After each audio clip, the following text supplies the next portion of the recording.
What's up, YouTube? I'm Robert, and this is the B1KER Bar Podcast live stream, episode 83. And today's guest is going to be Eric Porter. But first, you got to listen to me rant about whatever I feel like for as long as I want. And lucky you, today I'm going to talk to you about what you hear me talk about every week is help support the channel, because I don't have any sponsors.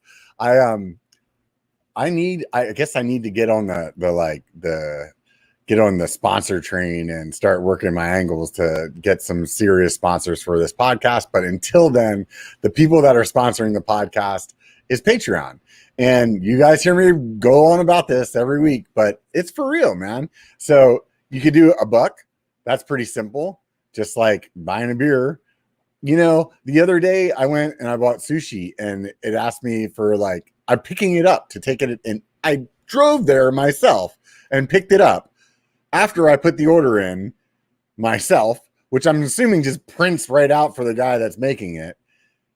And then the lady rings me up and it asked me if I should give a tip. And for whatever reason, I feel obligated to give a tip at that point. I'm like, why? You're not waiting on me. You didn't put the order in. You didn't deliver it, but I did. I still give a tip, and it was definitely more than $1. So you guys can do me some justice, man. Swing by patreon.com and look at B1KER and throw me $1. Or if you want some stickers or some extra content, which is really extra content, because I've been doing quick edits of some of my rides, and that's $5 a month. So instead, you can see the old BIKER videos wherever it's super easy to edit and doesn't have music and drone shots and B-roll, but it's still fun stuff of me being a dipshit riding down the trail like a lot of you guys originally subscribed for. So you can hit that up for $5 a month. If you really want to support the channel, put beer in the fridge, buy camera equipment and everything, there's a $25 tier. Comes with a super bonus pack of all kinds of stuff. And if you want all kinds of stuff, but you don't want to be on Patreon, you can go to the BIKER website at BIKER.com, B1KER, in case you haven't figured out how to spell it yet. And there's a shop over there. You can buy all that stuff too, individually. Like this hat that I'm wearing.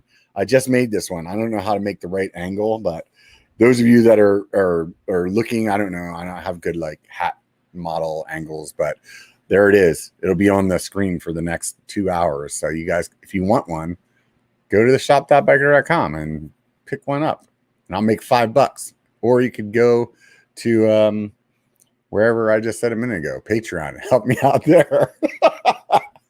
Anyways, those of you guys that don't want to do it, just hit the thumbs up, man, or the subscribe button or something like that. Tell all your friends. Go leave a review about the podcast. What's all the other stuff? You guys should know in the comments by now what it is that I say every week, and then we can go from there. Anyways, I'm going to go ahead and bring on our guest, and we can go ahead and get started. So here we go. What's up, Eric? How's it going? Not bad, man. I feel like a broken record every week doing that, but oddly enough, whenever I talk about Patreon, people sign up. It's like telling people to hit the subscribe button on your videos. It's so freaking annoying, because you're like, I would think people know how to do this, but if you do it, all of a sudden people do it. So yeah, that's one of the many things I learned from Seth, that you just kind of got to do it, because then they'll do it. Yeah. You just forget. Otherwise, you watch a video, then watch the next video and the next video, and if they're engaged with what you're doing and they like the video, or they like the, hanging out with here, then they're like, oh, right, I should support that. So right. There's you don't just leave money on the table. Exactly.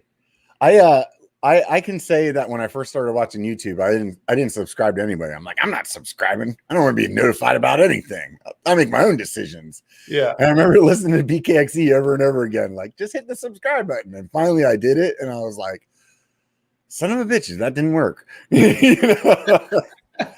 Yeah. So you just got to be the squeaky wheel, man. Yeah. What have you been up to, dude?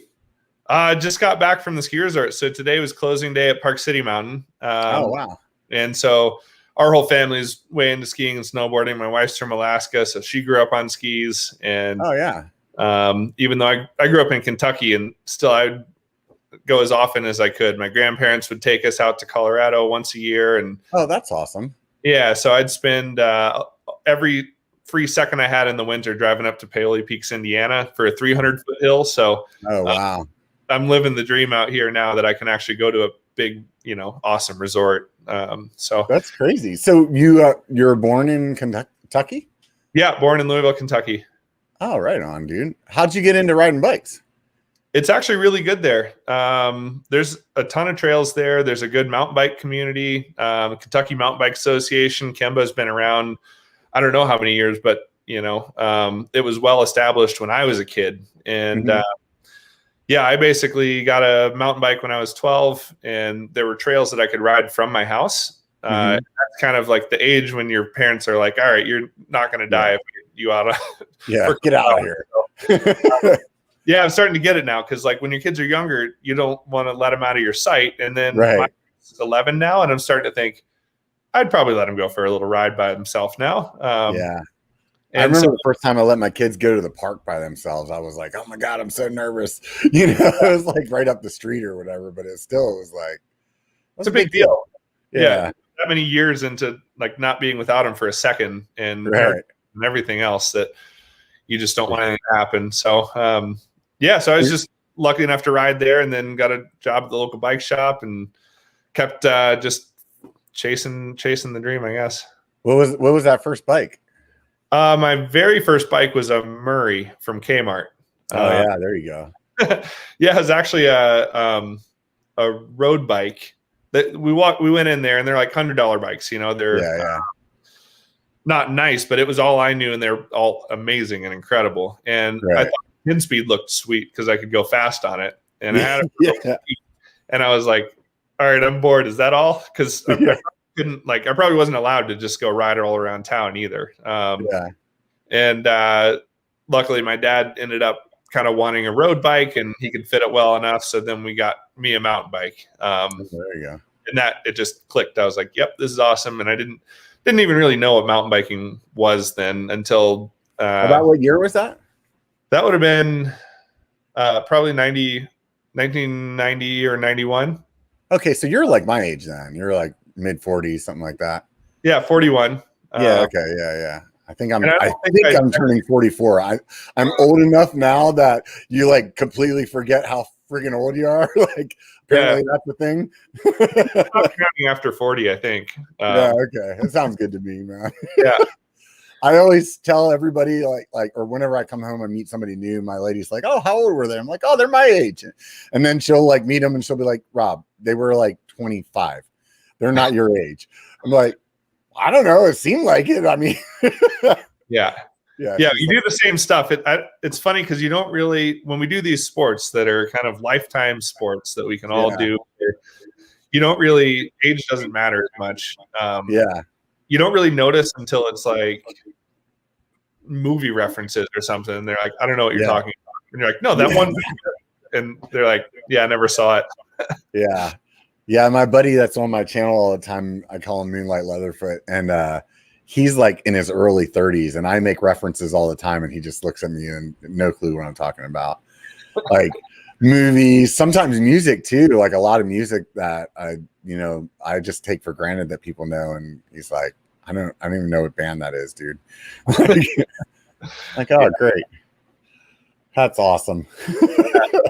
So, anyway, it was great for mountain biking, and it was also good enough for snowboarding. And so I was just kind of doing all the mountain sports. And as soon as I realized what the rest of the world was like outside of Kentucky and in the Midwest, I felt like I was living in the wrong place. And I didn't actually get to move out here until after college. I went to college in Kentucky too, because we could afford it. Afford to go to school out of state. But finally made it out to Colorado, and then so like when you were going to college and stuff, I don't know when you started racing pro, or did you race? I know you're a professional rider. I'm assuming you're a racer.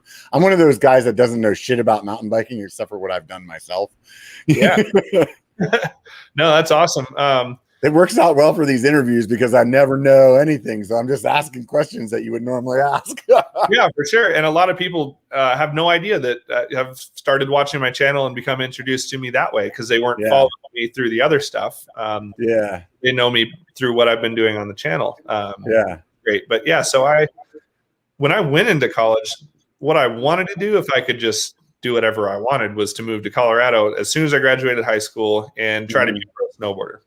And so that was okay. Bikes weren't even in the equation. I liked riding them, but it was, and I was racing cross country a little bit. So when I got to college, I was like, I should do something with, college instead of just, and obviously wasn't going to be on like football team or something. And I found out there's a bike team. So I started racing mountain bikes there, and that introduced me to everything. So then, there were slalom. I was racing cross country, but there were slalom races there too. And the Midwest had one of the strongest dual slalom racing scenes for it. And it kind of transitioned from snowboarding to bikes, and through racing collegiate, worked my way up and ended up my last year in college winning national championships for our division for cross country, or not for cross country, for downhill and for slalom. Oh, okay. And so by that point, I was racing semi-pro at the Norbas, kind of like in the summers. And everybody in the Midwest scene that's there's so many of them that are still in the bike industry now that came from that Midwest slalom scene that were like some of the best bike riders on the planet. It's pretty cool to see. So anyway, that kind of it kind of shifted from snowboards to bikes because of what I had access to.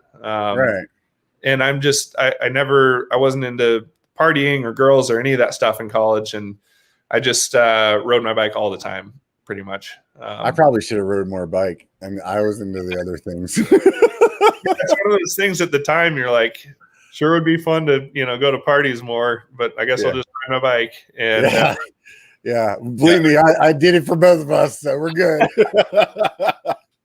That's awesome. Yeah, that was actually, I didn't drink at all until college, and I think I didn't really drink till I was like 21, and it was introduced to me through kind of what we did after the race. And so I think it was kind of a healthier way to do it. I saw it than the typical college way of that you get introduced to drinking, because this was kind of like the mentality of making the good times better, just keep it rolling, celebrate a good weekend racing. And I celebrated like being in 9th grade or something like that, and then didn't stop until I was like, well, I guess I'm still at it. Son of a bitch, if I didn't make a habit out of it. No, it's a lot of good times though too. yeah, for sure. What so are you a beer guy, or like? I was for I even had a signature bike with Haro. So I guess I didn't finish the other story. So after college, this will segue nicely into the beer thing. There you go. Yeah. So after college, I moved to Durango and tried to like actually give it a go at racing downhill and being a pro mountain biker. But I wasn't quite fast enough to be like, pretty quickly if you're fast enough to be a top pro downhill racer. But luckily, in between the races, I found a crew of guys like Jeff Lanoski and Aaron Chase and Kyle Levitt, and this crew of guys that were dirt jumping and street riding at all these spots and riding skate parks and stuff and filming it in between the races. So I started riding and filming with them, and then pretty quickly there were dirt jump contests and slope styles too. And all of a sudden I had a job riding, hitting dirt jumps and doing flips and grinding handles and riding skate parks and filming and all that sort of thing. So it actually ended up working out that way. So anyway, I was on Iron Horse, and then I was on Haro bikes, legendary BMX brand. I totally remember that, man. I was a BMX kid, so like those, it's funny, like some of those names, like, I mean, you ride for Diamondback now. I mean, those were names that were huge for us when we were kids, like Haro, Diamondback, Mongoose, and to see where they are now, it's kind of different, Yeah, it's super cool. So I was on Haro then, and they made and it was crazy, like the teammates with like Ryan Nyquist and stuff, like incredible people, and like that team and their mountain bike history too. Same with Diamondback, their history with the sports mountain biking. So I ended up with the signature slopestyle bike with Haro. Yeah. And, so the graphics on that bike were basically as if you kind of peeled off beer labels and stuck them to. I'll grab it. It's right here. Oh, right on, man.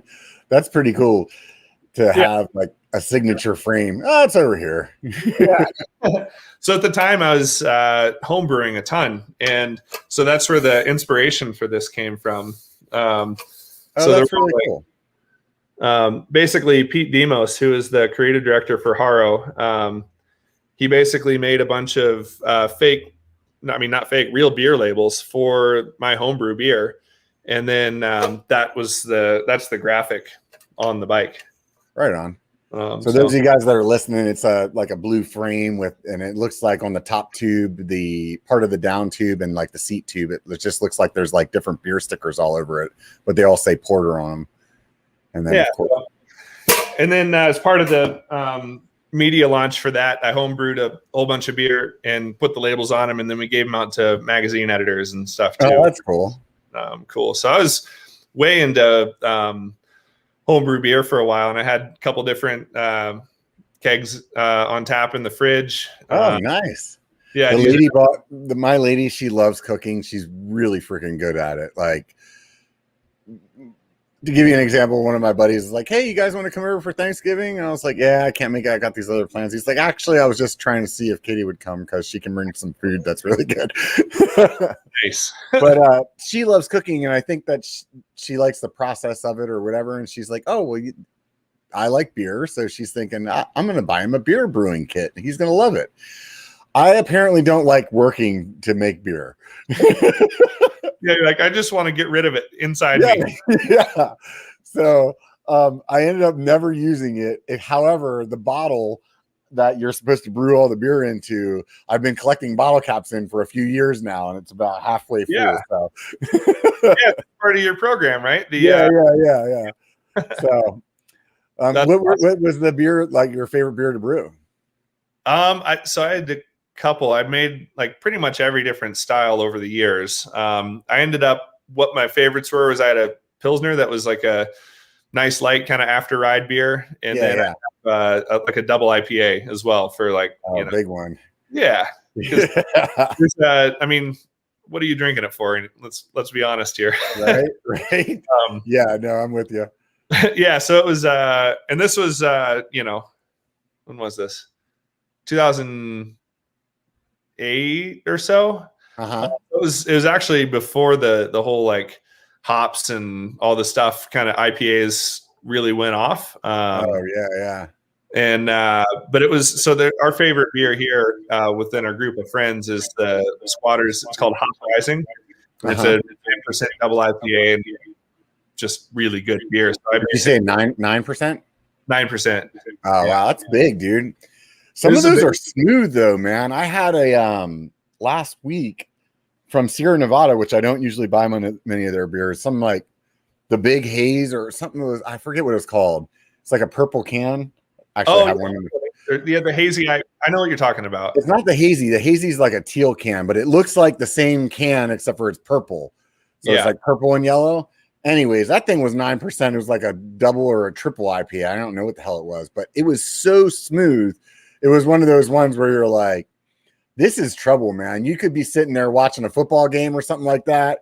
And next thing you know, you're like 3 deep and you go to get up for another one. You're like, oh shit. Yeah. Yeah. And these things come in a can here too. It's, which, Utah is notoriously, weird for the liquor laws. And so it was a lot easier making it yourself and having it in the garage. Yeah. Cause they only do like something like, don't they only sell like 4% beer or something like that? Or they just bumped it up.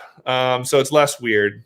It's more normal. It's more like in line with Colorado and stuff. You have to get like wine and liquor and like double IPAs and stuff at a liquor store, which are state run. So there's like not a ton of them, but there's enough of them. Or you can get it at the brewery. So there's lots of loopholes too. So like, you go to Main Street, Park City, and get a bottle of bourbon from High West at like 9 o'clock on a Sunday morning or whatever. So you can get it if you need it, but it was never. I grew up in Pennsylvania, and they had state stores and beer distributors there too. Like you couldn't even buy beer at the grocery store.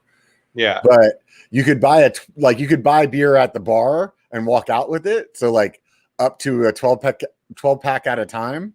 Yeah, and because of that,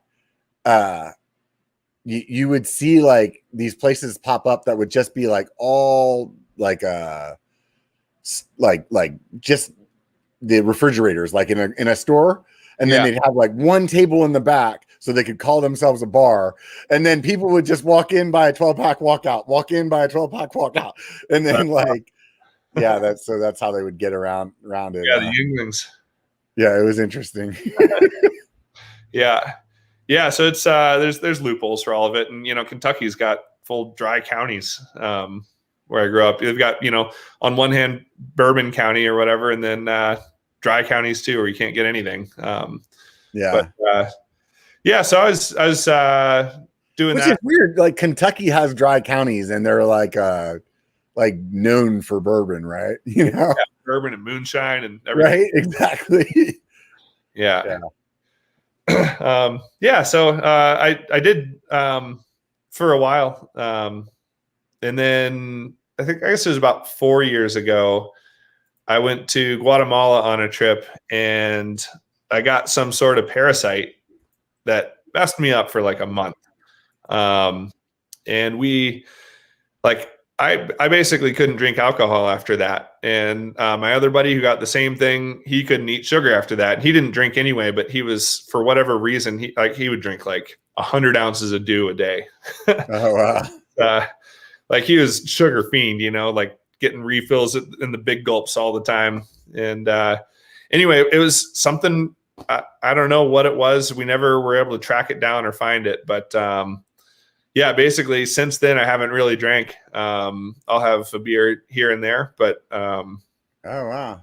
Yeah, it was, I don't know. Who knows? And it was, I kind of looked at the upside. There's a lot of upsides to it too that worked out well for me, and with the kids and everything else, like it's one more thing I don't think about, or Yeah. So I don't think it's needed. That's for sure. No, but I don't know. It's a fun thing. So you didn't do like BMX when you were younger. You just started out on a BMX or on a mountain bike. Yeah. I had like a 20-inch bike, but I didn't ride BMX per se. I didn't race BMX as a kid. I didn't like, really ride street or anything like that. So in college I did get a BMX bike. And I rode a couple summers, rode BMX street quite a bit, which was huge in Louisville. There's Metal Bikes, the BMX company there, and Van and Ryan Metro and Derek Gabbard, and like this kind of legendary crew of BMX street riders lived there. So I learned a lot from them, and that's like learning how to manual and learning how to grind stuff and whatever on a BMX. So I did put in some time on one. I raced, I don't know, a few times, but not too much. But by that time, you were like a grown adult, though, getting into BMX. Yeah, that's interesting. I was 19 years old, probably, maybe 20. I probably haven't ridden a BMX bike legitimately since I was like 16 or 17 years old. I feel like I would be like super huge on it. Yeah. I'd look like some of those like circus bears or something like that. Totally. They are making them like longer and taller than before, and now they're making 22-inch wheel BMX bikes as well, which I think if I got another one, I'd probably get one of the 22-inch wheel ones. I just think it'd be a little less squirrely and work better. But I always felt the same way, like the bear on the unicycle a little bit. Yeah. I mean, when I rode BMX too, I was like a ton lighter. I mean, when I graduated high school, I only weighed 155 pounds, and I was just as tall as I am now. Yeah. And now I'm like shooting to be 220. I'm like, yeah, that's good. So, but I actually grew in college as well. I I was 5'9" when I graduated high school, and then You're pretty tall now. Yeah, so that was like I put on 6 inches in college. Holy cow! That's like late. You're like a late sprout, you know. Yeah, and I guess my uncles did the same thing on my mom's side. So yeah, it must have been related to that. But my 11-year-old Milo, he's already 5'1", so he must not have that. Right? Yeah. Or he's gonna be like a freaking basketball player, 7 foot or something like that, right? Yeah, right. He'll like 6 foot something in high school and then hit the growth spurt. Right. That's crazy. Start playing basketball then. Right. That was the question that I always got growing up, because I would say I was like 6 foot when I was a freshman, and I'm 6'2" now. So I think through high school, I gained that last bit. But everybody was always like, "Do you play basketball?" And I'm like, "No, not at all." Nope. So, that was always interesting. So, anyways, so how did you go? Like, so you're doing all this kind of like different stuff that you said. And did you make some kind of transition then and like straight into that, and you just stuck with it, or it was or were you still kind of like bouncing between the mountain biking and the like slope style kind of stuff? Or no, so which transition, like from racing into like slope style and stuff? Yeah.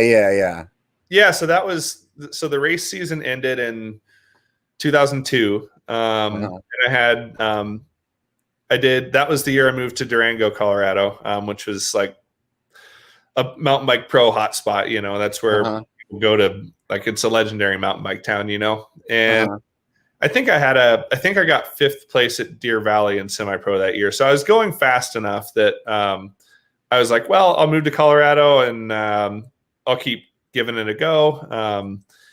And that fall, I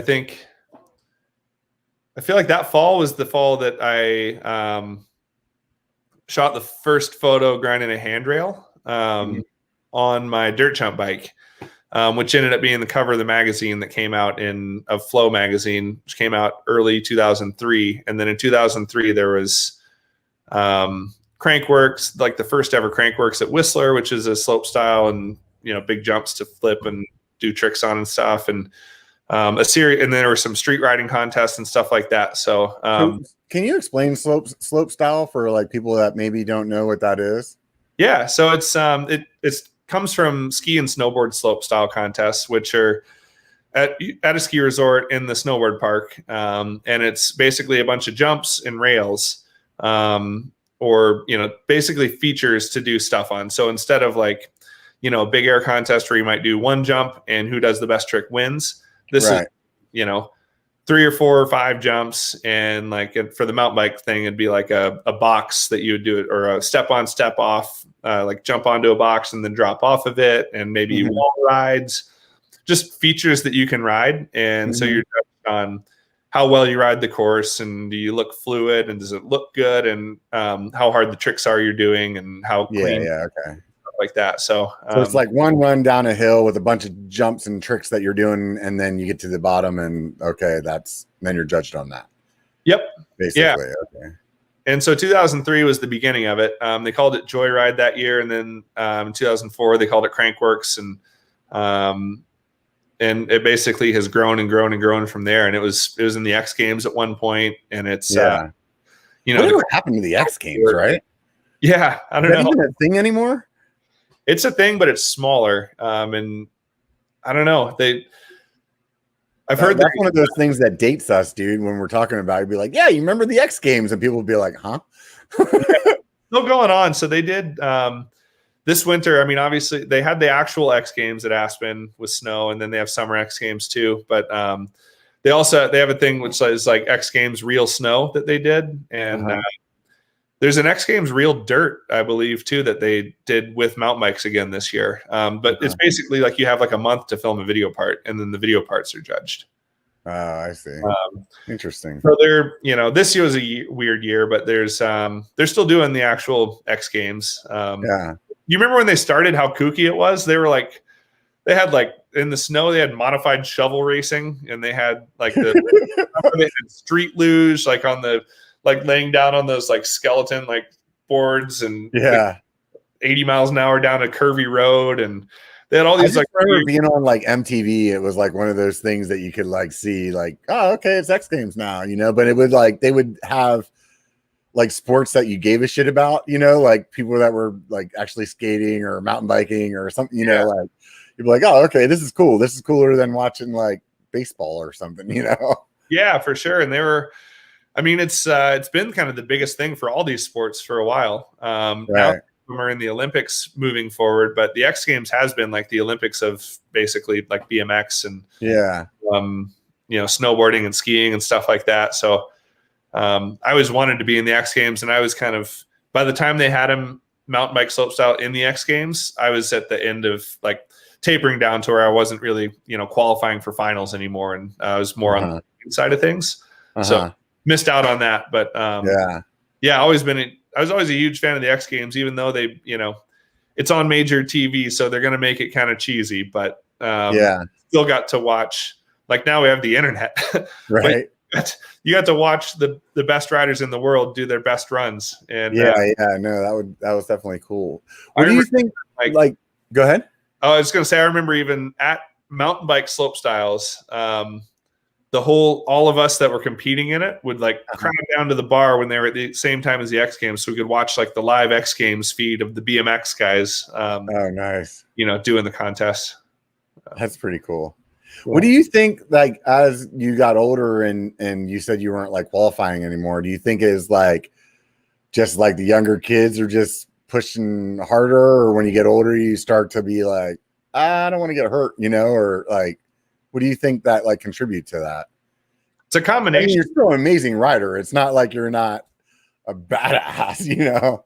Yeah, no, it's still, it's definitely a combination of things, because on one hand, you've got, I mean, I remember being at the top, and I think I was 30 years old, dropping in for my last Crankworks, and there were 15-year-old Anthony Mazzario was 15 years old doing double backflips, like higher than anybody was doing anything. Right. You know, at home, has nothing to think about or worry about, and is you know, fucking double backflips with an open face helmet, and I'm at the top, like kind of scared of the course, and like if I do my best run possible, I might qualify. And that's still like gnarly stuff. Like you said, it's still like flipping or tail whipping a 20-foot step down or something, you know? Right. Right. It's not like you're just like, I'm freaking not feeling it anymore. I don't know. Like you're like a top level, like athlete. You're not like, you know, somebody like me, you know what I mean? Like, so like, it's just interesting to hear like kind of what your perspective was on it. So like you felt like it was just like the younger kids just have that like zero fear in their life and nothing else to do with their life because they have nothing but time.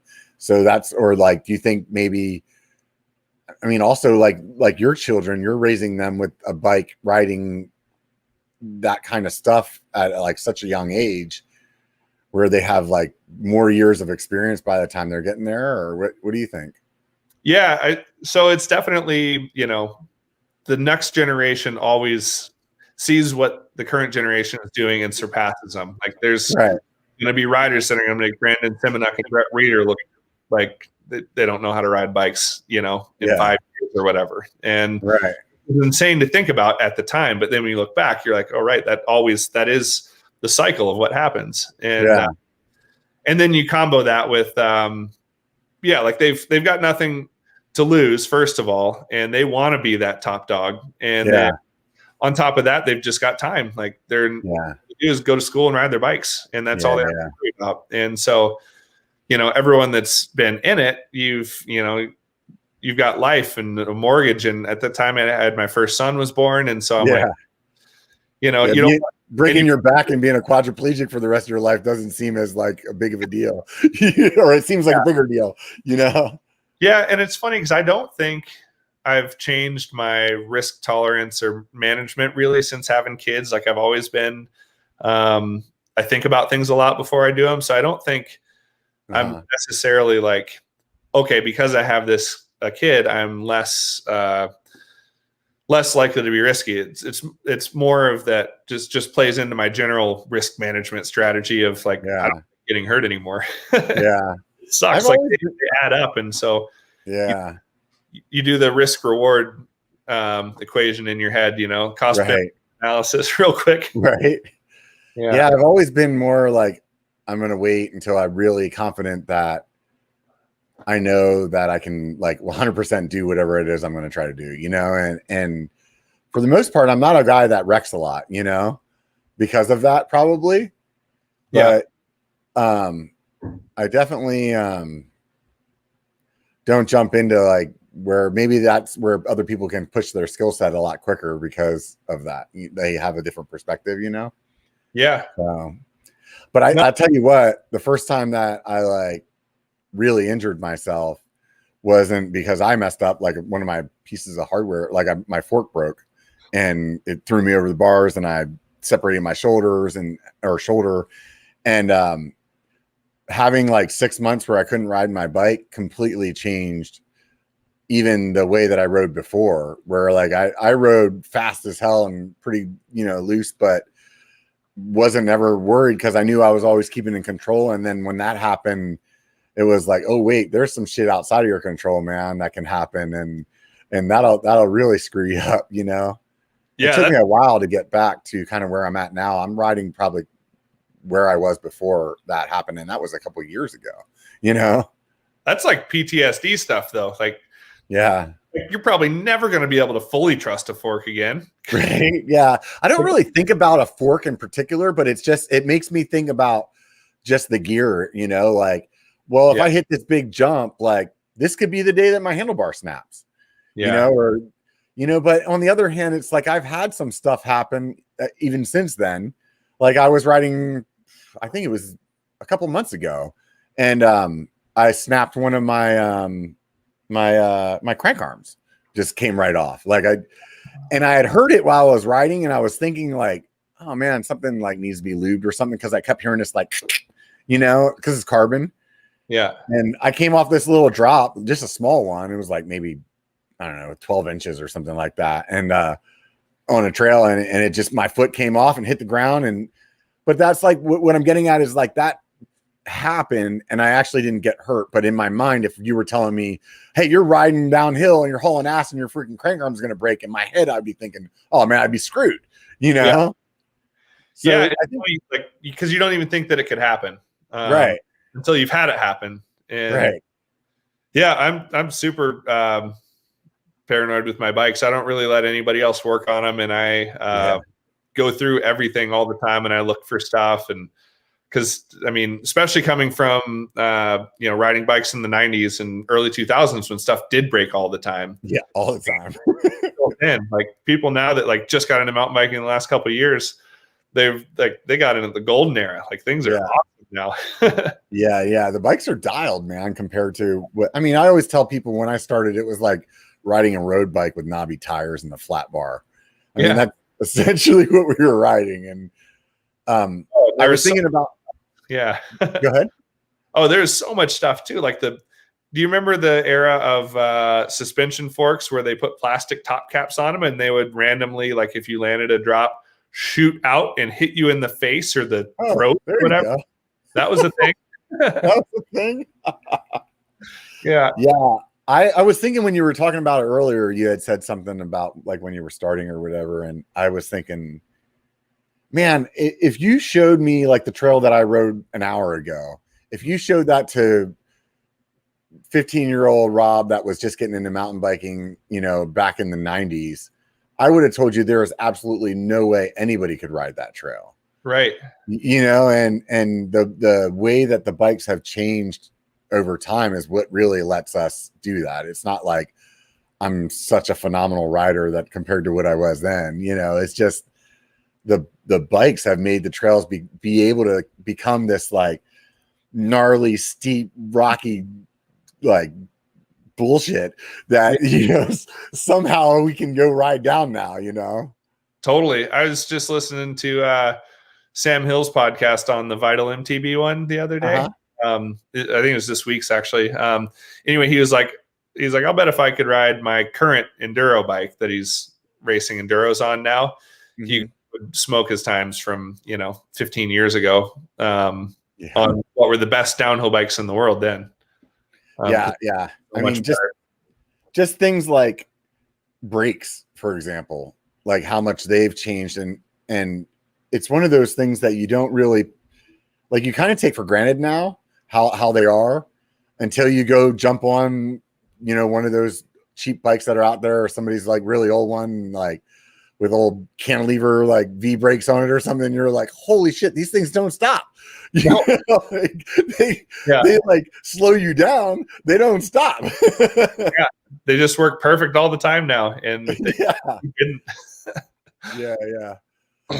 So as you were going through your career, you obviously have ridden for a few other bike brands. How did you end up coming to work with Diamondback? So Haro ended in 2010. I was with them for 4 years, and that was kind of as the Great Recession was, kind of wrecking everything. Yeah. And so I got a call. It was Thanksgiving week. It was like 2 days before Thanksgiving, and my team manager, she felt terrible. She was like, the factory, the ownership in Taiwan, they called, and they're like killing basically all marketing, all teams, everything, like going into survival mode. And, when November rolls around as a professional athlete in the mountain or pro mountain biker, if you don't have a contract, like, you're in a bad place. Those are usually done by like Interbike, like back in September, or at least verbally agreed upon whether or not you get a contract done. Right. So if that's happening in November or whatever, you're kind of like, oh, I'm screwed. Yeah. You're like, oh no, what am I going to do? And, I'd always, I've learned a lot from Lenoski over the years. And one of the things he had taught me was to never have, try not to be all in with one company to where all of your income depends on them. So like if you say a factory race team rider, that's where they would line up the bike company lines up the co-sponsors and then pays the athlete the whole amount. And if this situation happens, you have nothing. And so I've always had it to where it's a frame sponsor and then part sponsors. And it works really well for a number of reasons outside of that too, because then you can kind of do different projects with different companies and you're not just kind of, again, like walking down this one hallway, basically. So I knew I could pull off a year if I needed to with just the co-sponsors, but looked around a bunch, talked to everybody I knew. And again, it was like Thanksgiving week and then everyone's kind of starting to check out for Christmas anyway. But I knew this is actually a cool story. So the head of marketing for Iron Horse, who was my very first bike sponsor, and his name is Chris Spire, and he was the one who had to cut me from the Iron Horse team because they were actually funny to mention Sam Hill, because Sam Hill, Bryn Atkinson, Jared Graves, they were the Iron Horse Mad Cats team, and they won everything. And they had to pay out Sam's bonuses that nobody thought they would have to, pay out basically. And they were just out of money. And I think they were going like all in on race anyway. So what I was doing didn't fit in as well with slopestyle and freestyle type stuff.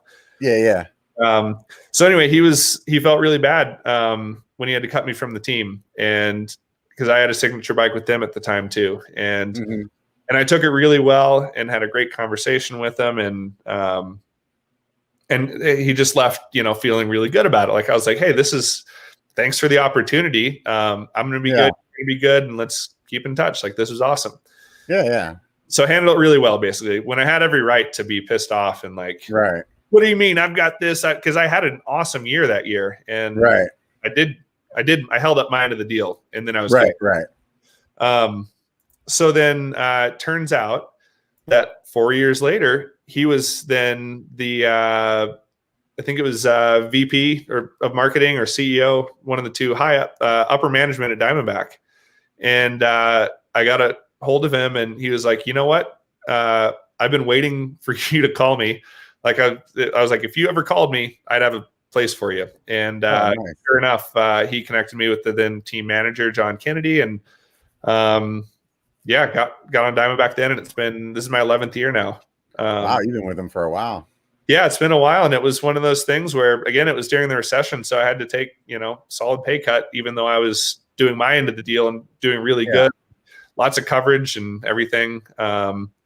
But was able to, again, make a program that we could both grow with together. And it was pretty awesome. And so it's, I like to tell that story to kids too, like, just be a good person to everybody. It's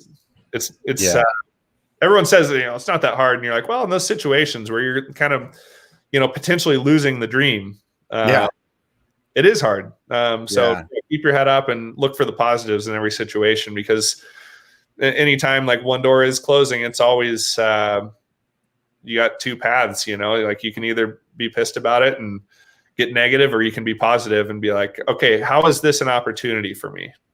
Yeah, I found in my life that most things that I thought were shitty when they happened, I can look back on and think about how they like played out well for me. Totally. And that's one of the things that then, as you see that a few times as you're growing older, you're like, it's not worth wasting your time being upset about A, you can't change it. Yeah. And B, like most of the time after a bunch of time goes by, you're like, oh, that was actually kind of, it was fortunate I lost that job because I ended up getting this one. And then I'm like super happy, or, whatever the situation was, or, it made you grow as a person or whatever. And I don't know. I just don't like to spend my time being angry either. It's just not worth it. Yeah. So that's how I ended up on Diamondback. And it was 100% like came down to the one person that, I was a good person too, and he was a good person to me, and we ended up working together again because it's a small industry. No, it totally is. I mean, even the other day, I had Revel Bikes on. Yeah. And when I first reached out to them about getting on the show, the guy that's their head of marketing was like, yeah, dude, I totally know who you are. I watch your podcast because I used to follow you because of some video that I did for I-9. He used to be I-9's guy. Oh, nice. So like, he's like, oh yeah, so it's like one of those things where like you said, it's a small industry, Yeah. So the more friends that you make, the better, relationships that you keep over time, it plays out, So yeah.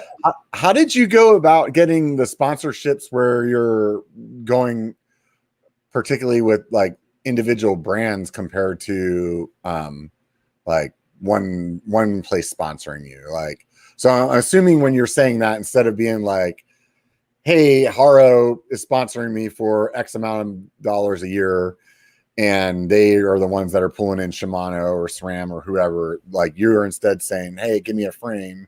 And then you're reaching out, like, did you just already have established relationships with companies like Shimano or somebody else that you could reach out to, or did you start that way? It kind of just organically grew that way. So I basically, actually, when I was racing, I was getting frames. I got a couple of frames from Iron Horse, so I was kind of like working my way in. And then, so it kind of started out as like flow with a couple of frames. And then, so I kind of had to reach out to other sponsors to build up a bike. And, and so, and actually one of the, Joel Smith from Manitou at the time, he was the editor of, old mountain bike magazine back in the day. And his dad's Malcolm Smith, like legendary, moto and bike family. And Tomac bikes, and awesome guy. Anyway, that was my first kind of cold call of, after that cover came out, I just got a call one day. Hey, this is Joel from Manitou. Basically, we'd love to sponsor you. And so so I kind of had things coming in, and basically from the very beginning pieced together a program. So I was able to, that's super cool. And then once you learn how to do that, you're like, okay, I can do that. And it's more work for sure. Like that's one of the great things about having a factory deal. If you're a racer, a slopestyle guy or whatever, and that that can play in two directions there, because if you then you can focus 100% on everything else, and you don't have to think about the business side as much. Or have agents now too. That wasn't as much of a thing back then, but a lot of the racers and slopestyle guys have agents now to figure it all out too. Right, so they can just go ride their bike. Yeah. I need an agent for my YouTube channel. Seriously, it's and an editor and a filmer, right? Yeah, you're like, if I could just talk on camera and ride my bike, that'd be nice. Yeah, right. I feel like BKXE nailed it right now with the girlfriend. Seems like she must be filming for him because he's got all these extra like B-roll kind of like third-person shots and stuff. I'm like, that's how you do it. I try to talk my lady into holding the camera, and she's like, "Get out of here, dude." Yeah, filming a bit more, which has been awesome. And it's it's just kind of it's a steep learning curve. There's a lot to learn with how to shoot. It's definitely harder than just holding a camera, but she's doing awesome. And that's awesome. That was another one of those, like, when COVID hit a year ago, or a little over a year ago now, you could, a lot of people had it a lot worse off than us here too, for sure. But we looked at it like, how can we, grow from this and not just be mad that we can't travel or can't do anything, can't see our friends. And we kind of looked inward and we're like, well, let's just hang out in the backyard with the family. And so she's been helping out with that too, which has been great. That's awesome, man. I honestly, aside from the like not being able to go places and stuff, like the whole COVID situation, it's been pretty cool for me, man. Like I can work from home, and like because of that, my schedule is a little more fluid, so I can ride a lot more. Or, I don't know.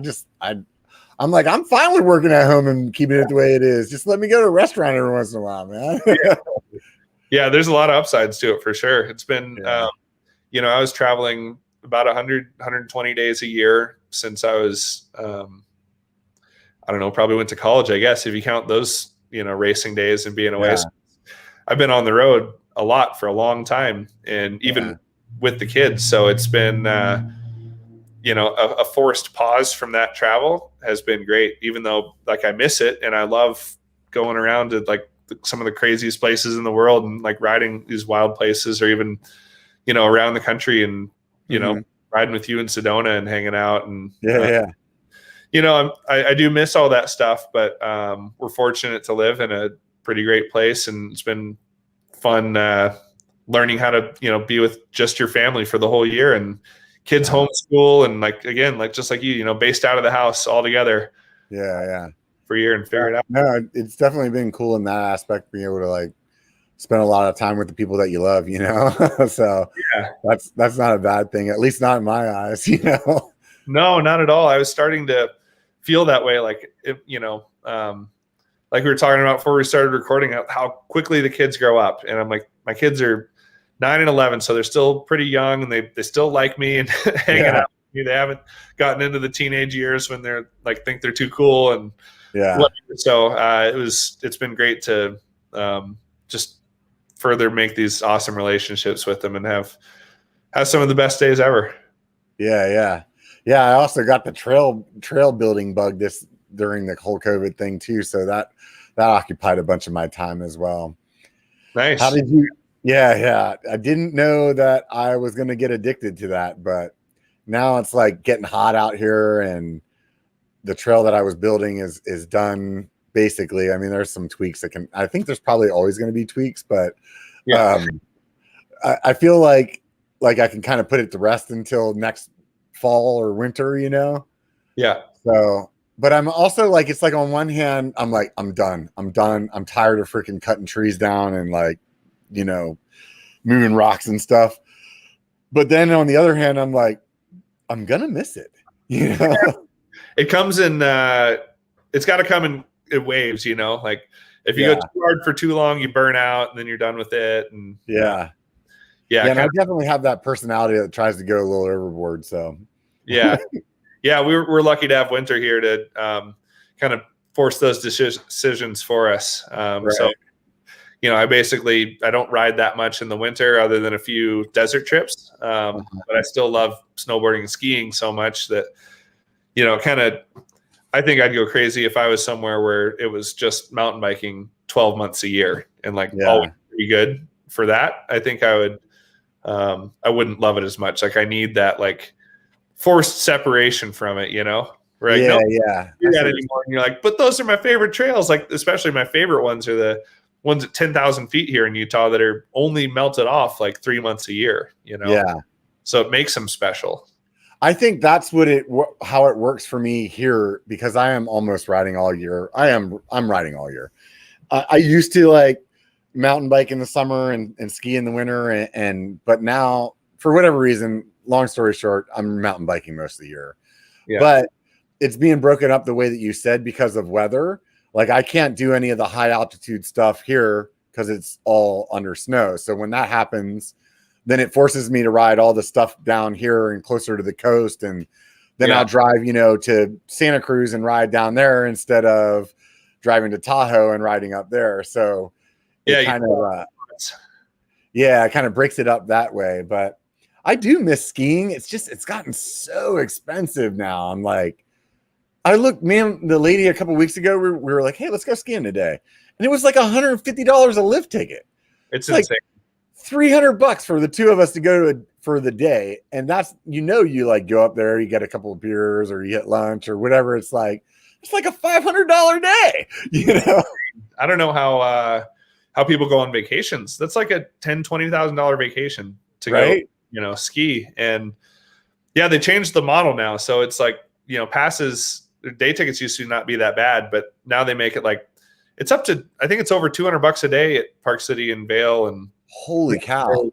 At least during the holidays, which is ludicrous. And then passes, like if I buy next year's season pass right now, it's like $500 or $600. Yeah, so that's the thing. They're like trying to force you to get that season pass. They just want you coming back because, like you said, they know once you're there, you're going to be like, let's get dinner and let's get this and rent our gear and like spend like they just got to get you there so they can suck all the rest of the money out of you. Right? And, it used to be back in the day, like when we were young, it used to be like a season pass was like a ridiculous amount of money. And that's why you didn't buy it because you had to, you know what I mean? Because it was like, it was like $30 to go ski for the day, Yeah. Yeah. And it was like $2,000 for a season pass. You're like, no way I'm buying that, Yeah. And then they realize that they're more likely to get your money if you're there more often. Yeah.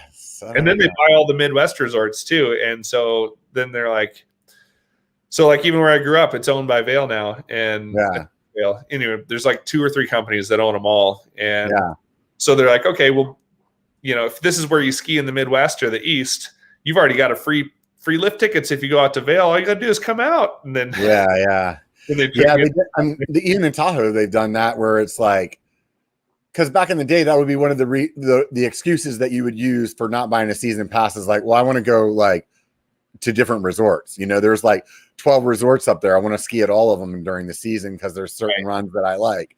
So it's like, I'm not committing to a season pass. I just buy day passes or whatever. But now it's like you can get a season pass at one place and it works at like 5 of them.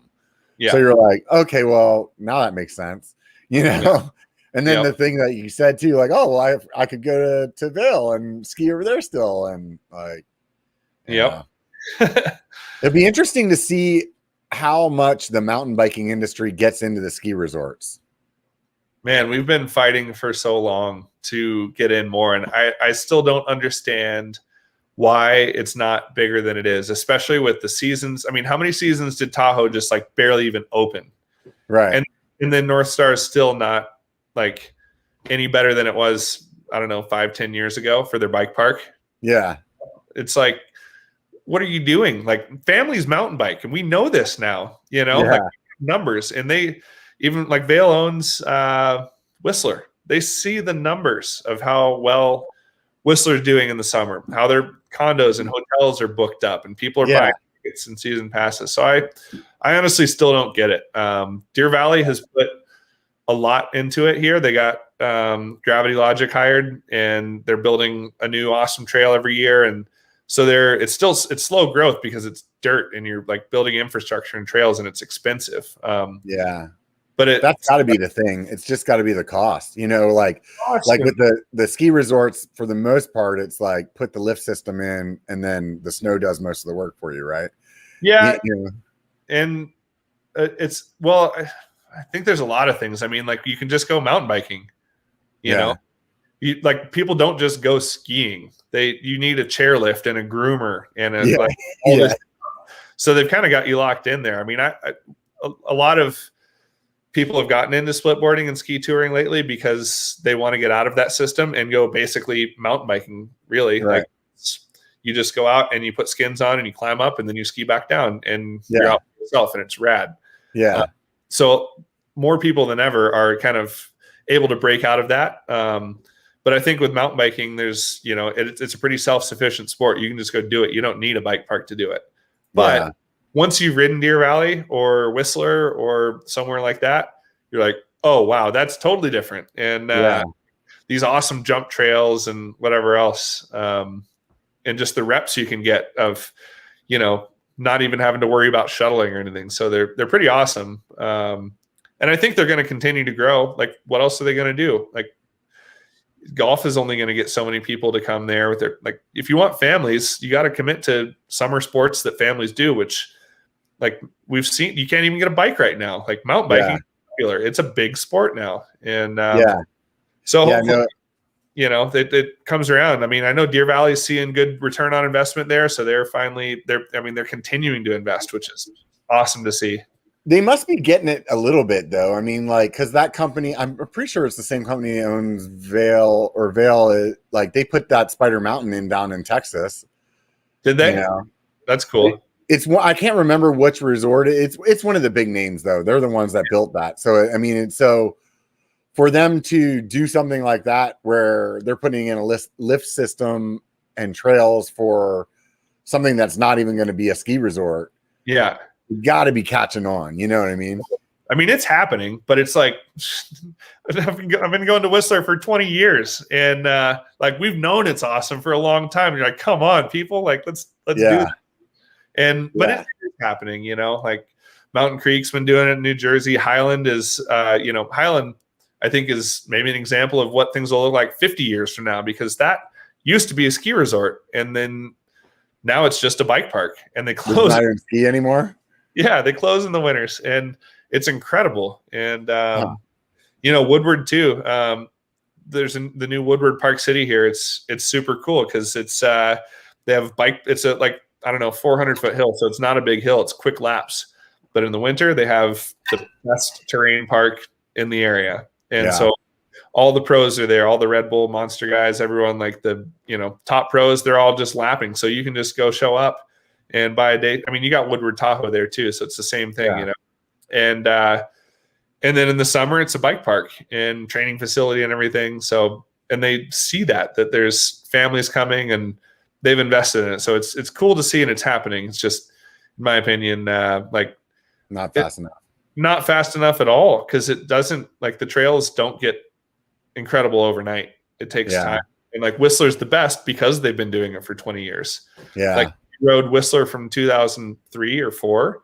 Now, it was probably garbage, but it was just the best that we had then. So it was awesome. And I mean, you could get a ton of people. I mean, you put in, let's just call it a green trail, right? Like top to bottom. Like, I'm thinking of how mellow some of the green runs are on skis, right? You could take any family with Walmart bikes. They could go up there and ride that down, and it would be fun. Yeah. You know what I mean? Like, everybody knows how to ride a fucking bike, right? And you can make something that simple, and people are like, man, I want to do that. That's fun. Let's do it over and over again, and super good point. That's a big part of what actually, I think, slowed it down for a while, because they were building high level trails for the shredders, and then people were getting hurt. And then, I mean, in the 90s, trails were hard and technical and rocky and nasty, and the bike sucked. And I don't know, someone probably looked at some early numbers and was like, people are getting broke off here all the time. And because there was no good way to progress. And even, I don't how we got into the sport back then. Cause like I said, the trails were hard and you crashed and like got flat tires and like, it was not an easy experience. Like if you put on a new awesome bike now and send them down a new, like the green trail up at Deer Valley is, it's called Holy Roller, and it's like 4 miles long of the smoothest, like perfect, hold you in, like rollers. Like I started with my kids there when they were like, I don't know, 4 or something, and they would just lap and be cooked. But it was the best, like the highlight of their whole summer, And, and we take, journalists will come to town, then I'll take them, someone from like, I don't know, like New York Times or something who doesn't ride bikes, and I'll take one of them down that trail. And they'll be like, that was the best experience I've ever had, because you have to have those trails, and the flow trails that they're building everywhere that, the hardcore are like turning everything into sidewalks. And you're like, well, we need those too. We need some of everything so the sport can survive. I like, I totally hear what you're saying there. I agree. I'm gonna pivot a little bit. I at one point was one of those guys that bitched about flow too. Like I remember when they first started coming out, I'm like, because there were some trails that I liked that were kind of chunky that got turned into flow trails, and it would be like, are you serious? Like that was the fun trail, and I think that's what started it. But now I just look at it as like it's a different skill set. You know what I mean? Because like if you don't ride that stuff, like where I was riding yesterday was more like that, like berms and like flow, and you have to know how to pump, you have to know how to corner, you have to know how to like, you can't come into this thing just jamming your brakes until you're almost stopped or the berm's not going to work at all. You know what I mean? Like, so like I take those opportunities in those trails to learn that skill set now. And I just look at it as that, and some days you do that. And then other days you go out on shit that rattles your teeth out of your mouth, Like, it's taken me, a lot of time and experience, and I don't know, stuff to kind of come to terms with all of it too, because you're like, well, we need smoother trails to help get people into it so that the sport survives, so that there's new riders coming in and everything. And there's also the evolution of trails, trails that were built 20 years ago get eroded and get chunky and nasty, and for it to be a sustainable trail for longer than, whatever, it's going to have to get fixed and rerouted so it doesn't turn into like just a straight down drainage that's whatever. So there's kind of an evolution of the life cycle of trails too. And then I've started to think like maybe it's a bit of a model of like the stuff closer to town is a little bit more friendly, and as you get a little bit harder to access, it gets into a little bit more rough and nasty and difficult. But it's good to have stuff for everybody. And, we're with our local trails here, Park City has a lack of difficult trails. So we're trying to, get trails with bigger jumps and with nastier stuff. And then you go up to like Bellingham or, North Shore or whatever, and they've got an abundance of the nastiest stuff in the world. In the North Shore, they're, the original trail builders that built this crazy nasty stuff have kids, and they're like, I don't have anywhere to ride with my kid. I guess I better build a smoother trail. So it's, everyone's kind of figuring out as we go, but I get it. Like nobody wants to like have their favorite rough, rooty smash section that they've been riding for years show up and the next day it's a sidewalk. I get that. Yeah. It's definitely, I know, like, I mean, the trail that I've been working on is stupid nasty, and it's definitely not sustainable, but it's like, it's funny because what you consider hard is really relative to your skill set, and like some of the trails that I'm taking to get to where my trail is like trails that I used to consider like real mountain bike trails, and now I'm like, yeah, those are like cross country trails, or like you take your family out there, and it's funny how those, like, how as your skill progresses, that the things that you look at as well really change too, and it's hard to remember how that other stuff feels to people that that are new to the sport, Yeah. Does your wife ride, your girlfriend ride? Yeah. My lady rides. Yeah. So we've all been in that situation where you're like, oh, this trail is awesome, you're going to love it. And then he's like, "What the hell did you take me on?" And you're like, "Oh, I guess that's not as smooth as." Whoops. Yeah. My bad. Yeah. Because in my head, it'll be like, oh, there's this one section that's hard, and other than that, it's easy, right? Yeah. So I'm like, you can just walk through that. And then as soon as we get on the trail, I'm like, oh, I forgot about this and this and this. Yeah, because that doesn't bother me. Yeah. Yep, I did it. I did it last year, and I did it 20 years ago or whatever. I remember the first year Garbanzo opened, like the upper lift at Whistler, and Megan was up in Whistler for Crankworks with me, and she was riding some downhill at the time and a decent rider. And then I did laps with a couple other riders at my level at high speed up on the upper mountain. And so I didn't even see stuff that was there because I was just following people that knew the trail going fast. And I was like, that was so much fun. And when you're going fast, the trail smooths out because you're skipping over stuff. And that was a terrible decision to take her up there. Yeah. And you don't realize that until you ride it at a slower speed with someone who doesn't have that level of experience or whatever. So it's, it's funny. And the bike, you said, or the bikes make the trails easier now. Yeah. Over the last few years, I've almost every year had somebody that I was taking out on trails that was brand new.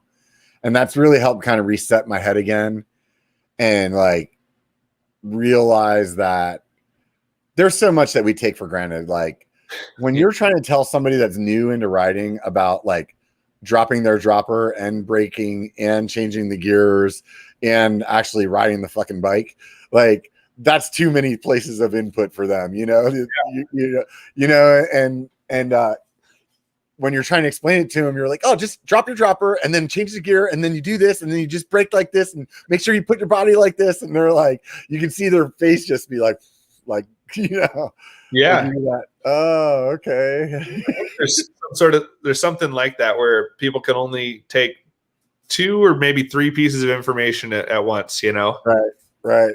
That's it. So if you go beyond that, they're lost. And it's a lot that I've learned a lot teaching my kids how to ride, and, creating fun experiences for them and planning a ride that's like at their level to just make sure I'm not constantly throwing them into the deep end and letting them figure it out, So it makes you look at a trail differently. That's for sure. When you're, when my kids were little, I started out with I pulled them into like a little buggy, and then I had one of those tag-alongs. Did you do one of those tag-along things?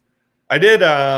We had like the Chariot or whatever from what Thule or whatever that where the kids would sit in the trailer, and then when they were really little, and then when they got a bit bigger, I had that green seat one that goes on the top tube. They've gotten I can't remember what they're called, but they've gotten even better now to where it's like a little seat and foot pegs and stuff. But yeah, I've seen that. It's to the handlebars. So this was like the green seat one that would mount to the handlebars. And so then my kids would be like sitting like their heads like right here and in my arms. So they'd kind of get the same feelings. And I never mountain biked much with it, like very minimal, but I'd ride around town a lot and like some gravel paths. And I just didn't want to risk it, but they got the feelings of, kind of carving. And I think Milo's 5th word was carving. Because I'd say, you want to go carving?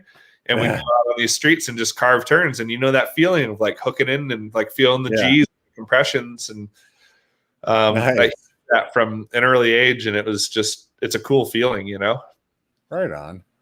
Yeah, I didn't have one of those handlebar things. I went from the buggy thing to that tag-along bike. So they're like connected to you with like one wheel and they have pedals and a handlebar. Yeah, how'd that work?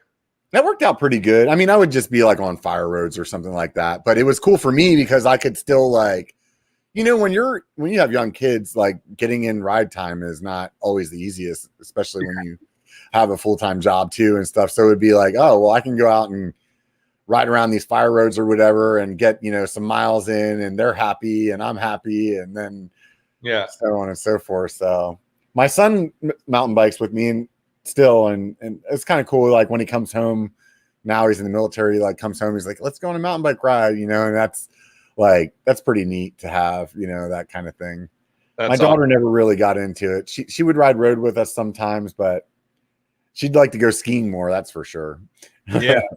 Nice. Yeah. I've always looked at it like just going to back them at what they want to do. And, for now they're into, we've had them play all the team sports and stuff and try that too, to give them a go at the other stuff that I'm not personally as into, but just see if what sticks with them. And it's always been to just support them at what they want to do and provide opportunities kind of.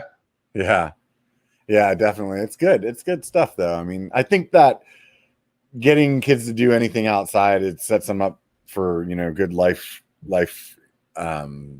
not life goals, but like a good way to like live life.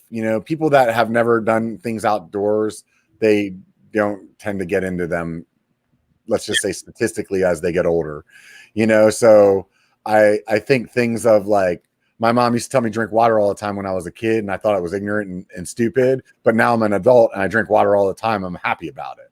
Right. So it's the same kind of thing where it's like you take your kids out hiking or you take them out riding bikes, and there's a point in life where they, maybe want to go party or whatever, but they'll come back to that. And I think there's good things about that, man. I mean, like, I want to say it's scientifically proven, like being out in nature, it just makes your freaking like your head straight.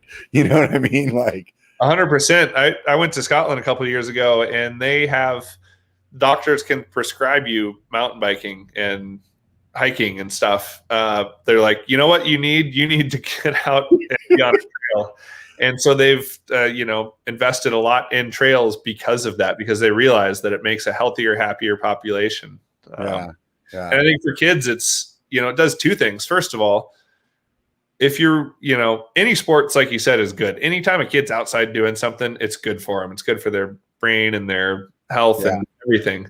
But specifically what we do, it's a lifetime activity. So you don't need a team to go mountain biking and do these sports.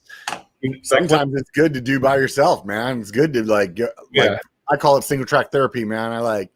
Sometimes I need to get out and get on a bike and do 3 hours of shitty climbs that make me just sit and get in my head. But you get done, man. You sure don't feel bad anymore. You know? Yeah, for sure. And then the other thing that's huge is it gives them, I don't think anything builds confidence like mountain biking and skiing does, because you're constantly introducing yourself to scary situations that it's completely in your hands to pull off. And, that there's just when your life and limb is on the line and you pull it off, that's the best feeling in the world, right? Like that's why we go out riding to scare ourselves a little bit and pull it off. Most of the time you do. And if you don't, usually go for a tumble and you're fine. But I think it's one of the best ways to build confidence in kids. I think that's one of the reasons that as adults, people get back into biking, because you remember that first time. You remember that hill in between your house and wherever that was that you used to ride your bike that you could never get up, and you still remember to this day that first time that you got up that hill on that bike and you were like, oh my God, I did it. I did it, like that feels really good. So I think that's the thing that people, when they get back on a bike as an adult, people that maybe weren't into it really when they were younger, but that's what brings it back. It's like, makes you feel like a kid again, Totally. Yep. That's what it all comes back to. Like, I mean, riding in the rain, like what makes you feel like a kid more than riding in the rain? Like once you've given up trying to stay dry. Now the first part, that like when you're like dodging puddles and you're like trying to like make it out without being completely soaked. But the minute that you give in and you're like, I'm screwed. I'm going to be 100% soaked by the end of this ride. You start smashing puddles. You tend to back to being 15 years old or whatever. And it's awesome. Totally. Yeah. I remember those rides whenever I was a younger kid and just like find the biggest puddle. Let's just go ride right through it. I hadn't had one of those in a while because in Utah, I don't know if your area is the same, but our trails, they rut up. If you just can't ride them in the mud, so rut up and then they'll dry and it won't rain for a month and you'll have these deep ruts. We don't get to ride in the rain here very much, but when I was out visiting Seth in the fall, and I rode with our friends Daniel and Mangler, and we got, I mean, like my shoes were still wet when I got back to Utah. It was the last ride of the trip, and they were like, it was 100% everything soaked, despite wearing Gore-Tex and everything. Somehow, like, we soaked 100% through to the bone. It was, but it was the best. But we were laughing, and it was the best ride ever too. Yeah, those are good times. We're fortunate out here. I mean, we have some places you can't ride in the rain, but we have some other places that drain really well, and the soil or whatever, it doesn't really pedal up, and so yeah. I mean, it doesn't rain a ton out here either, so it's like So I don't know. I would imagine back home in Pennsylvania there was probably a lot of time that you couldn't ride because it got too wet or something, but. Yeah, I mean, they're known for like PA and East Coast and Kentucky, even like known for like rooty and rocky and wet and nasty. Yeah. And like growing up riding there, you learned how to ride. Yeah. It's how to ride dust and like the stuff we know how to ride now. Yeah, right. It's funny that you say that. And I just kind of thought about it as you were saying, like, that's probably why I like riding what I like riding. Like, I like that super chunky, like stupid stuff. And it probably comes from, like, that's what I started on, and that's what was really challenging. And I guess I never really put that together. Yeah, those trails are nasty out there. Yeah. And now it's funny too, because like right now we're going through like the great change out here in California. So we had like hero dirt for the last month or two because it would rain. And now it's like turning everything into dust, the dust over hard pack kind of stuff. And yeah, I'm noticing I'm riding like shit right now because my brain hasn't like recalculated how my tires hook up yet. Yeah. It doesn't. And how yet. How I can't brake or I can't like just jam this corner the way I used to. Yeah. So, but I know like come summertime, like some of my friends that would come out and visit from somewhere else that has like still good dirt, they'd be like, how are you doing that? And you just readjust, Yep. Yeah, it's like calibrating your socks to the kitchen floor, like how fast you can slide across it and not, hook up and go over the bars or slip out and land on your side. It's kind of figuring that out with the dust on and like the kitty litter on top of the hard pack, Yeah, totally. Yeah, it's interesting. It's interesting how that goes. And then like for us out here, when we get the Tahoe, it's real sandy up there. Yeah. So even though you're at altitude, you come into this like turn that's like a sandbox, sometimes you're like learning how to come through that and kind of almost ski through it with your front tire. Does that make sense? Oh yeah. Yeah. You're like, what the hell? And you're counter steering kind of. Yeah. I love that stuff. So you mentioned like traveling for your job, and is that like part of the deal? Like when you're sponsored with Diamondback, do you have to go do like photo shoots, or I'm not exactly sure like what you do with that sponsorship. I know like Jeff Lanowski said, when he used to be, doing all the trick stuff, he would have to go to bike shops and do tricks for people in different bike shops across the US. So how does that work out for what you're doing? Yeah. So it's always kind of evolved a little bit, and it's a mix of a lot of things, honestly. The main part of the job is my job is to be in the media and connecting with the consumers, basically. So how I do that is kind of up to me. And it's always been a mix of, for a long time it was contests. And then after that, it was totally media based. And I try to spread it out between doing stuff for magazines, doing stuff in videos, doing stuff in TV shows and movies and whatever. So basically trying to connect with people in all the different ways possible. And that's always evolving, obviously, as we've seen in this, landscape. And now a lot of that is YouTube, and a lot of that, because that's where people are watching, and you just have to meet people where they're at. Like none of us can tell people where to watch unless you're, I don't know, Brad Pitt or something like that, and yeah, right. Or Seth. You're like, not even Seth. I mean, but like Howard Stern, he's like, I'm going off of the regular radio to Sirius XM. You know, that's like completely changing mediums, and he took everyone with him. Yeah. And so even Seth is like, the people are on YouTube, so that's where he's got to be. And if the people are shifting somewhere else, then he'll be making videos there, I'm sure. Yeah. I don't think, but he's not at the level where he would be like, I'm partnering with this company to start a new platform for viewing videos.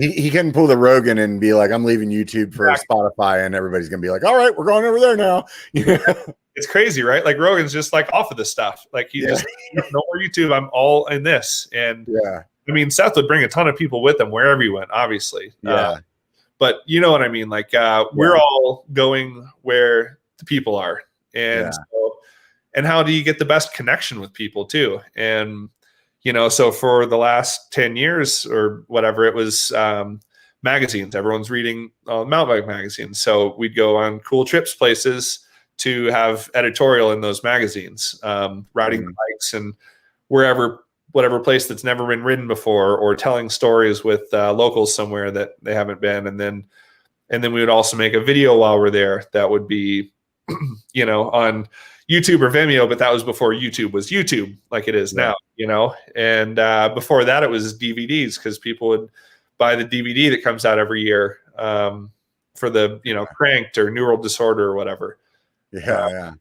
And then part of that's going to, you know, Sedona Mountain Bike Festival and Mountain Bike Oregon and Sea Otter and things like that. And so it's basically, how can I as an athlete connect with the consumers of the brands and create good experiences around the bikes with people, and just connect with fans of the sport and have a good time with them. And the second part of that is I work closely with the product team, because I have a lot of years of riding and I understand kind of angles and bikes and materials and all the stuff. And I'm good at critically riding bikes and thinking about how this bike could be better, how this part could be better, or how something's functioning, and not just being like, that was an awesome ride, but I can kind of focus on different things. So I've always loved that aspect of it, and always. That's really cool that you have that ability. I do not at all. And I always think that that's really impressive for people that can be like, man, you could probably blind ride me on like 6 different sets of tires, and one of them that's really bad, I'd be able to tell you sucks. But like, I wouldn't be able to be like, well, that one cornered a little bit better than that one climbed. You know what I mean? Like, I sometimes wish I could turn it off and I can sometimes, and just ride and not think about it, but it's always on the back of your mind.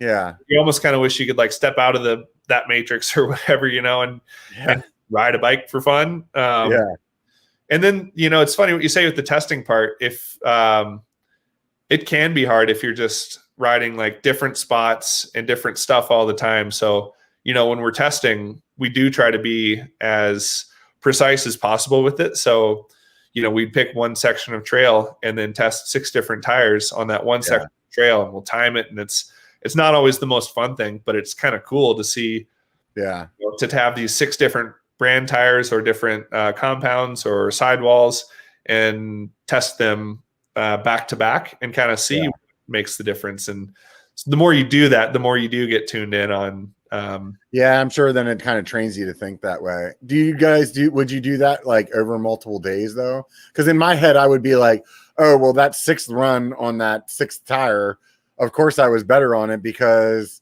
like, I know the run really good now. You know what I mean? Like, right. But then on the other hand, you're a little more tired, and then so there's always that balance for sure. And it's sometimes it's, you know, 2 days, sometimes it's always different. But it's really cool, and I think it's a cool thing to do. And even with, you know, like when we're making a new bike with Diamondback, like I'll have a prototype for a year or 6 months or whatever, and like ride it a lot by myself, hard, and gonna make sure it rides how we thought it was going to ride. And, you know, obviously it's tested on a machine before they send it to me, but then nothing can substitute a 200-pound person making bad choices on a trail. Exactly.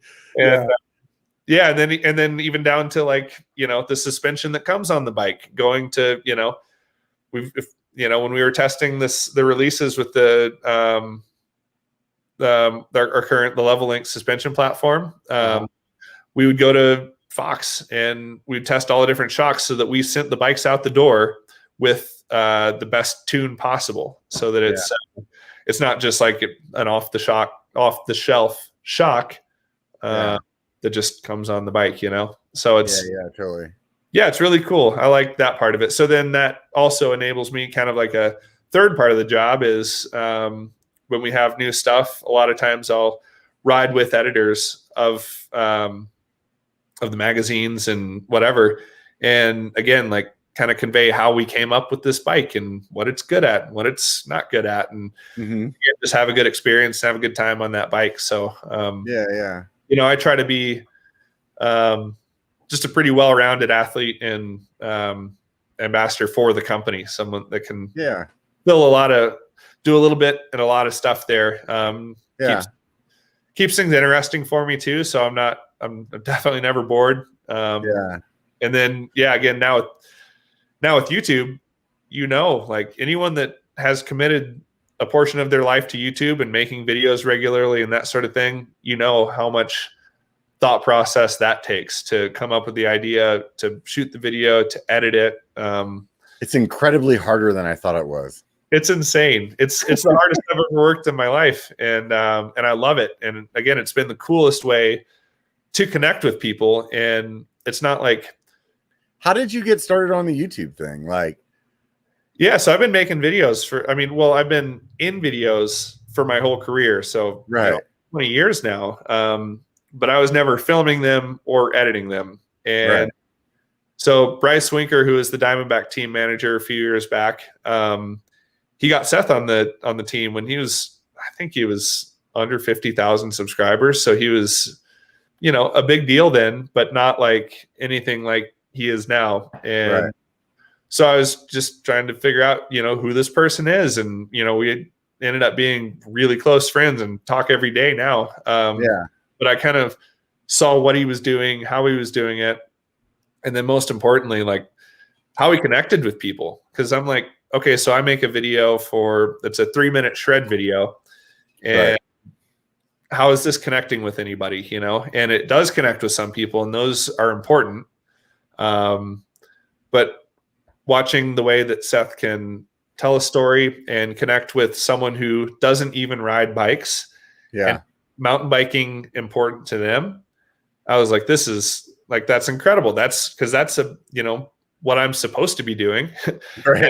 I'm doing a great job of talking to people that are already mountain bikers and people that are already following it, fans of it and that sort of thing. And YouTube is a great way to not only do an even better job of that, but it's a great way to connect with people and just be on people's TVs that have never been on a mountain bike. So we can be kind of introducing the whole world to our sport and telling our story. And so, you basically like kind of made friends with Seth and then that inspired you to do it, or? Yeah, he's, and like, you know how you get inside your own world where you're like, this is normal. And Seth comes out to my house. He's like, this is not normal. Your life is so far from normal. Like you have to make a YouTube channel and share this with the world. And, so I mean, he definitely, encouraged me to put the time in. He's like, but it's going to be the hardest you ever worked. And he was right on all accounts. But it also is very rewarding because it's just again a really cool connection, and it's a cool way to bring people along with my normal life and daily stuff. And I don't do vlog style where I'm like weekly just kind of doing a ride or a vlog. I typically try to put a bit more into it and a bit more of a story and kind of make things that stand. Your channel's doing well. I mean, I looked earlier, you're like over 100,000 subscribers, right? You're like 130 almost or something like that. Yeah, it's doing incredible. I can't believe it. It's been awesome. And yeah, so like I started making videos and just kind of learning. And again, Seth was like, just start making videos. You're going to suck at first and then you're going to get good. And what helped me is I understood the process because I've been around people that were shooting me, and then people that were editing it afterwards, and been a part of the process for a long time. So it's learning to do the whole thing myself. And so I was making videos and getting better. And then, basically a year ago, when it was like, yep, March, nobody's traveling. As soon as we both got home from Sedona, it all shut down, Yeah. Well, you know what? Now's the time. This is the sign. I'm going all in on YouTube. So I did. And that was when I really committed to it and kind of embraced the process and how it works. And again, it takes a while to learn how to talk to the camera and how to include the viewer in what we're doing. Instead of being like, I don't know. I think part of it was getting into it. I'm like, I want to make sure that what I'm doing is cool to the top pro riders. Like when you're in like slopestyle, when you're doing tricks that no one's done before and that sort of thing, that's really important. That what you're doing impresses your peers. You know what I mean? And then at a certain point, you're like, you know what? Those aren't the people that are like, they're awesome and they're my friends, but it doesn't really, like, I'm not making videos for them. I'm making videos for the general public. I'm making videos to help get people into the sport. I'm making videos for people that are just fans of the sport that people can relate to, do things that like people can relate to me as a dad or my kids as, my kids and what we're doing. If they're not involved, just rides and exploring and things like that, just stuff that people can relate to, because they can't relate to me grinding a double, like a handrail or something, or doing crazy tricks. And like, it's good for the sport. I want all of it to be there. I want the big budget, craziest, anthill videos, free ride videos, too. But I think this is a super important aspect of the sport right now, and having, me here to bring my experience to this and what I have as a industry and sport veteran, to convey that to people. And it's also super important to have someone like Seth, who is not from the mountain bike industry, come in with a unique perspective that everybody can relate to, because they're like, yeah, that guy's like me, Yeah. It's definitely interesting. It's definitely, I'm sure it was like a bit of maybe a little bit of a eye opener, or like a wake up call for you. I know when I talked to Jeff Lanowski about when he started his channel, he was like, dude, I'm a pro rider, man. Like, I've been doing this for years. People knew who I am. I'm gonna make a channel, and boom. And he's like, I made a channel and it was like crickets. And he's like, what the hell, man? Like, I thought like this, like people know who I am. They're going to come, and it's like, no, dude, it's like this is a new platform. It doesn't matter what your name is. Like, I mean, I would imagine it would at a certain level, but for the most part, people want to actually be entertained somehow, or to get some knowledge from it or something. And if you're not providing that, it doesn't really matter. You know? I've talked to Jeff about it a lot, because he's, I like Jeff. He's a good dude, man. He's awesome. Yeah. He's, actually, when I couldn't make it last week or a couple of weeks ago for Owen's birthday, I was like, Jeff, can you hop on this one? He's like, oh, I'm down on the shore, obviously Jersey Shore. But Jeff's been helped a lot as well with all this, because he's been doing it for longer than I have, and we always we joke about it, like there's a time when, like, I mean, he was on MTV, all this stuff, and like in the biggest productions, and now holding a GoPro, talking to yourself, and you're like, well, there's two ways to look at it. You're like, so it's come to this, or you can look at it like, hey, I'm adapting, and this is the real stuff that people want to see, and a good way to connect with people. And I've also felt like it's really cool that it's a new level of freedom. Because before, if I had an idea for a video, I've got to pitch that to my sponsors. I've got to get money together from them to pay a filmer to film it and edit it. And we got to do all this stuff.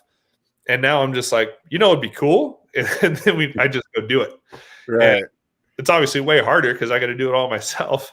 But, and again, I still love doing stuff when I can have someone come shoot me and edit it and put together this beautiful piece that I'm not a pro filmer. I'm not a pro editor. I'm good enough, and I get better with every video because my personality to just always try and learn and improve. But it's that kind of new level of freedom to be able to just make what I want to, and people have been into it, which has been really cool to see. Yeah, for sure, man. Yeah, it's definitely it's an adventure, you know. I wish that my channel was doing better than it is, and anytime that I feel that way, I also know it has to do with the amount of effort that I'm putting in. So it's like, if I want it to do better, then I just need to work harder, you know. So, and obviously I haven't made that decision yet. So it sucks, right? Like, oh, that's how it works. It's kind of like awesome and easy to understand, but then you're also like, well, I mean, my videos that have done the best are basically the ones that I put the most into, and like just struggled and stayed up all night. Like, first of all, like, were like extensive builds or, you know, rides or like kind of well thought out things. But then when I'm like pushed to the limit, over the edge on the edit, you know, days in, like staying up all night long and pushing through and being like, just trying to figure out what it is and like how I can cut it down until there's nothing extra in there. And and then you're like 3 a.m. switching something around the order a little bit so that it works better, and adjusting audio and stuff. And then when you get that finished product out and people are stoked on it, you're like, okay, that was all worth it. But it's when you're in there, you know, it's I think that's the reason that I keep doing it, is the whatever that endorphin rush or whatever you get from whenever it's finished, and how it like feels, and being able to watch it. And like, I mean, at that point you've watched your own video like 50, 60 times, right? You know what I mean? Like going through and editing and like, you think you're done, you watch it again and you're like, clip, you know, like all this stuff. And but still, when it's done, it'll be like you might watch it 1 or 2 more times just to like enjoy it, you know, and just be like, that was really cool, that was a good time, you know. Yeah, I like that. Like when I've watched some of the older stuff from last summer or whatever, and you're like, I don't know, when it just kind of pops in when you're looking back for something or whatever anyway, and you're like, and it sucks you in, and you're like, you end up watching your whole own video that you made. Like, all right, I think I did an all right job on that one. Yeah. I think, you know, at the end of the day, like at the very least, you've documented your life, and I think that's pretty cool. So yeah, I looked at it like, so going into this, I said to myself, like, I don't need to do this. I'm doing well with what I'm doing, and I'm connecting to people and doing a good job of it. But worst case scenario, I'll have great documentation of like this age in the kids' lives and my own life, and I'll get better at filming and editing, and you know, that's not a bad worst case scenario. You know, now I've got some of the best home videos you could ask for, you know. Right. And best case scenario, it works well, and you know, hopefully it continues to work well because I'm enjoying it, and it's continuing to grow, which is really cool. Have you noticed it's kind of screws up watching TV and movies? Man, I don't watch it. I mean, it does, yeah, because you're thinking about like how they got that shot, and like, I'll do this all the time to the lady now. I'll be like, "Oh man, did you see that transition?" And then she's like, "What are you talking about?" I'm like, "The way they cut the camera there, that was like so cool." And she's like, "No, I'm watching the movie." Yeah, you're ruining the movie. The story, and you're like, how did they do that? Yeah. Growing with that one. The one that I've been thinking about a lot is like, I know how to do stuff because we work in a digital space. And I think to myself, like, how did they do this edit like in 1950 when they were like cutting shit up with scissors? You know what I mean? Like, how did they do that? You know? Yeah, that's crazy for sure. I mean, when I was in high school, I did the media class, and we edited with 2 VCRs, like, you know, and even that was like, because you just have to, now we can just move the timeline around however you want. And with that, you're literally stacking the timeline, and that's all you got. Right. Right. And it's crazy how much better it's gotten. Right. Like a crossfade, you know, like they were literally like overlapping those two pieces of film for that amount of time. Yeah. So that it went that way. And you're like, no, we just like click a little button and we're like, oh, that's good. Nah, never mind. I don't want it. You know, like, yeah. We're in later, like adjusting audio levels. Yeah. Yeah. It's definitely, it's interesting to think about, but I don't know. Maybe it's just interesting to us because we're doing it, but I don't know. I think it's a really fun thing. It definitely has been quite the learning experience for me. And I will say that, you know, when I first started, BKXE was probably one of the big motivators for me. And I remember just going out there and like thinking like, I'm going to buy a GoPro and a gimbal and I'm going to be like YouTube famous, you know? And here I am like 3-4 years later. I don't even know how long it's been. And it's like, I'm still trying to figure it out, you know? That's the thing I learned. We're all still just trying to figure it out, no matter, like, everyone that's at levels higher above us, they know more than us. Yeah. Figuring it out too. And because it's always changing as well. And you know, you can see it, like, even like, you know, Mark Rober level, like those guys, they're changing how they're doing it because it's always adapting. And if you keep doing the same thing, it's not going to keep growing the way it is. So it's a tough thing to keep track of and study and continue to push yourself and evolve. That's for sure. Have you found yourself get to a point where you feel like you're getting a little burned out with it? No, I think the hardest thing for me is that I overthink it. As far as I spend a lot of time on trying to come up, I probably overcomplicate things with like trying to figure out what a storyline is or whatever. And because I'm like, I don't want to just be like right now, for instance, my next video, like we're going to start riding in the yard again and get it tuned up. But I'm like, okay, how do I do that video and tell a story that's not the same story I told last year getting the pump track ready to ride? And it's different and it's going to be different stuff, but you know, and I'll come up with something and I'll figure it out and then, you know, hopefully make a good video with it. But I'm always trying to figure that out. Like because it always has to come back to like, what would you want to watch and what would you want to do in the story you want to tell? But then you start overthinking it, being like, are people going to like this and like that? And you're like, you can't think like that because then you're making it for them and there's already like everything out there. So the key to me, at least, is figuring out like what matters to me. And but it's not always easy, you know, and sometimes I would look at it like it doesn't matter if you tell the same story as you did last year because it can't be the same whenever you're actually making it because you're doing something different. You know what I mean? So like, who cares if, I mean, you could start it out that way. Like, here we are. It's that time of year again. We got to tune the yard up and this is how we're doing it. And you know what I mean? And like, I'm sure because you're doing like some kind of building stuff and like rehabbing stuff. And like that stuff is interesting to people that don't even ride bikes. Like, you know, what was I watching? Somebody put something together or something just recently. And I remember thinking that was really entertaining. And I really don't care about this at all. You know, like them making a knife or something, you know what I mean? It was like, oh, okay. I don't ever want to make a knife. I don't really even care how it's made, but I watched that whole video, you know. No, so Jeff was giving me Lenowski, he's giving me a hard time about it last year. He's like, what are you, like a build channel now? You're just going to build stuff from now on? Like, dude, you're a rider. You need to be riding. And I'm like, I don't know. I'm kind of like, I can hear him saying that too, man. I can totally hear him saying it.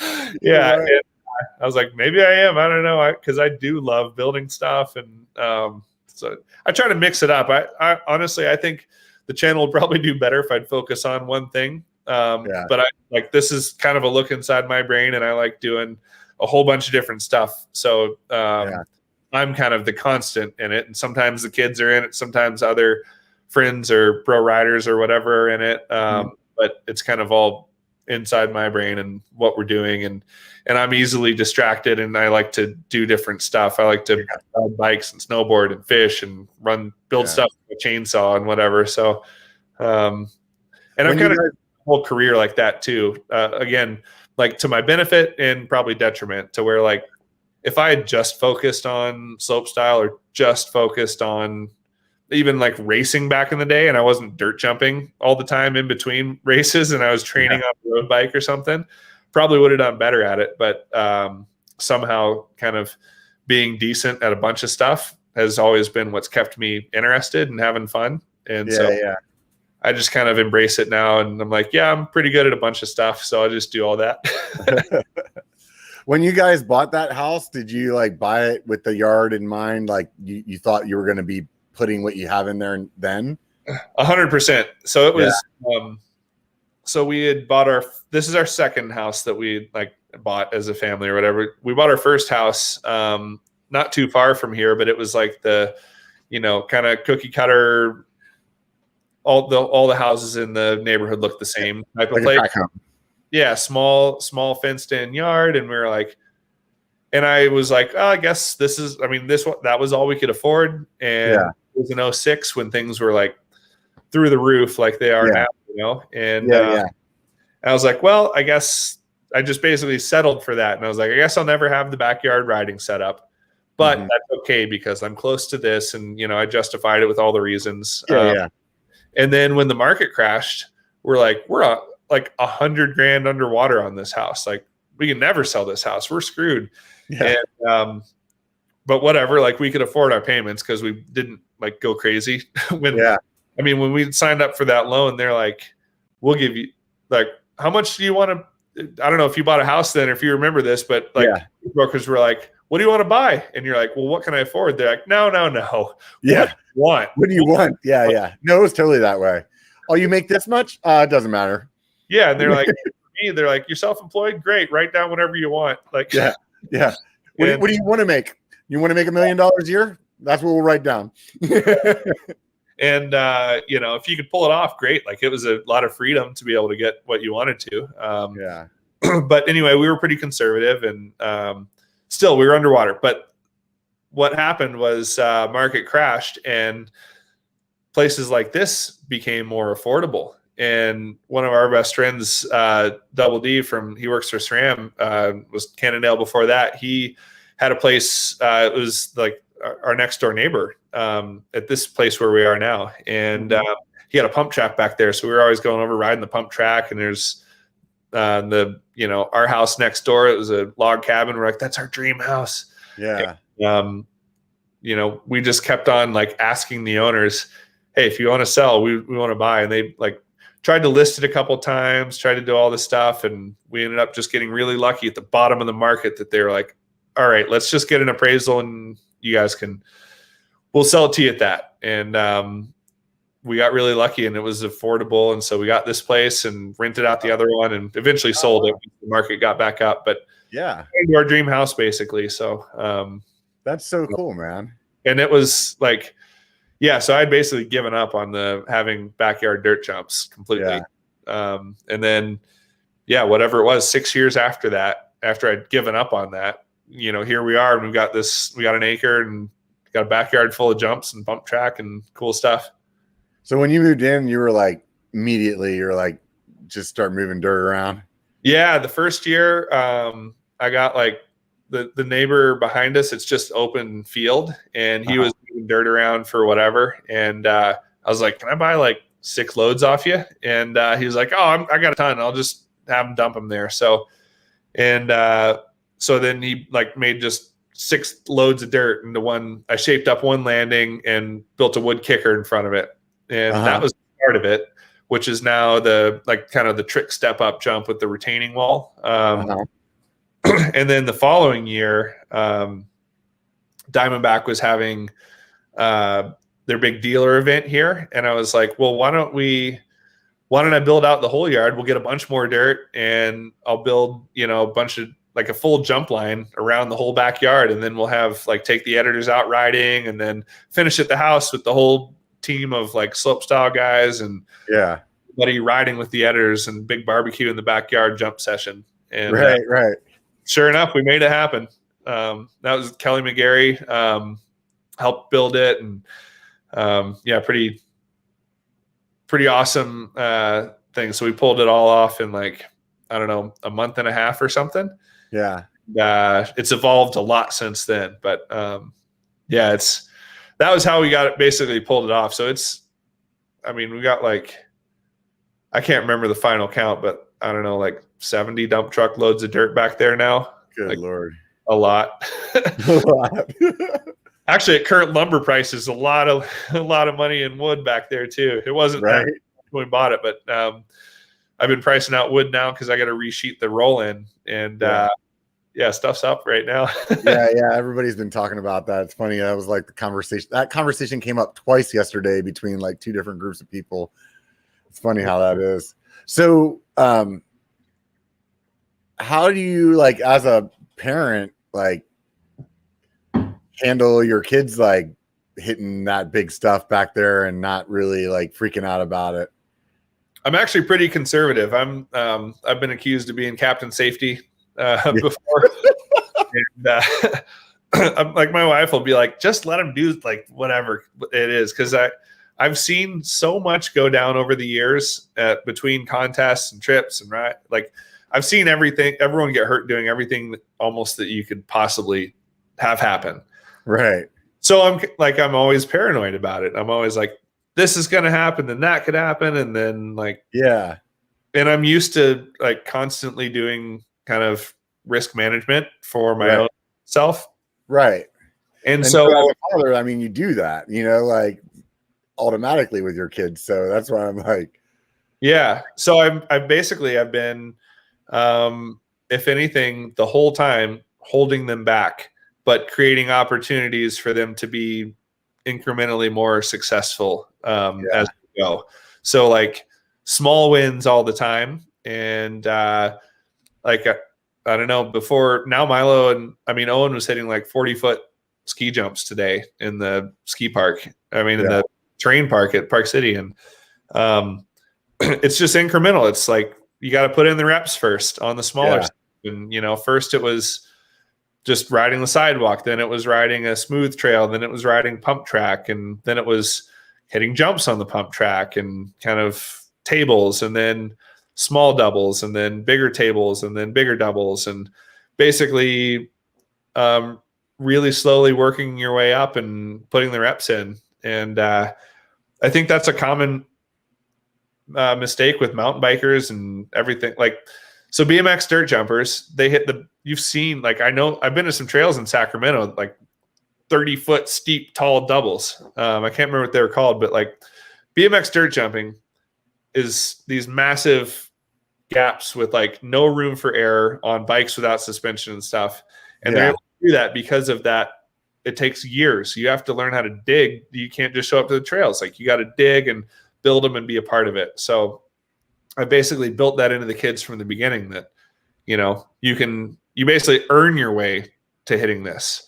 Instead of the other way around, where I think the bike park mentality is, I'm going to get off this lift and then I'm going to hit the green trail and the blue trail and the black trail. And then it works out great for like 3 days of your trip. And then you go home with a broken collarbone because you don't have the reps and you don't have the time over years of air awareness and things like that. So I've done my best to kind of hold the kids back from what they actually could ride so that they can become pretty good at the level that they're at, and keep working their way up. And it's worked really well for so far. Who knows if I'm doing the right thing? I don't know. It's kind of my own program, honestly, because I see these kids that are the same age that are doing incredible things. And, one of the kids that we were snowboarding with today, this kid, Connor, he's 9 years old, and he was double backflipping at Pastrana's house in the fall on his BMX bike.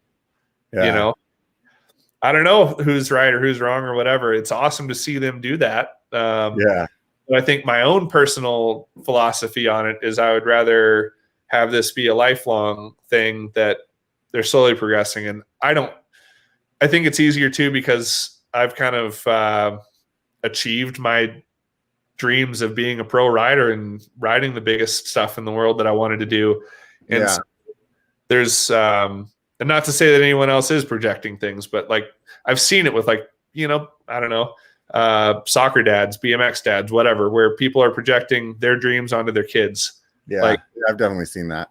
You know, and again, it's like some of the best athletes in the world have come from that. So I'm not saying that they're wrong and I'm right. I'm just saying philosophy. Like Tiger Woods' dad, like being a jerk to Tiger and making him play golf 24/7 from the time he was like whatever, you know, made him one of the best golfers in the world. So, you know, like on one hand, you could be like, that guy was a jerk, but hey. I'm not passing judgment on anybody else, but my personal philosophy is that I would rather build them up slowly. And because I get that question a lot, like, oh, do you want your kids to be pro riders like you, or do you not want them to, or whatever? And I'm like, I just want to back them in what they do. And I want to provide good opportunities for them to build the skill set and pass on everything I know to help them kind of grow. And it's worked out pretty good so far. We're having a good time, and they're getting better every year, and they're enjoying it and they love it. And, you know, they get off the bus and from school and go out in the back and ride in the backyard without me, you know? So it's not something, you know, I've created an atmosphere to where I'm not like dragging them out the door to go ride, but they're asking me to ride or whatever. I don't remember what the original question was there. I feel like I rambled a little bit, but who knows, man. I was listening to what you had to say, though. It sounded good to me. Basically, it just I want to create good experiences for them and good memories, and build them up in a safe way, good, safe, long-term progression. I just think I see a lot of people getting hurt in mountain biking. Yeah, it bums me out because it's part of it and it will happen, but I don't think it needs to happen as often as it does, because it's really easy to go to Whistler and go ride A-line and have the best time ever. But then one time you're like in the air like this, like what just happened? And I don't know how to save this.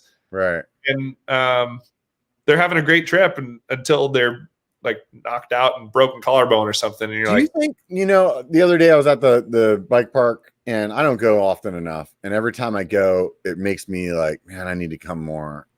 And there was a lot of stuff that I'm trying to do at the bike park that when I was 15 years old riding BMX, I could have done without even thinking about, you know what I mean? Yeah. And so when I go there, that's why I always think to myself, man, I really need to go back, because obviously I lost that. Right. Yeah.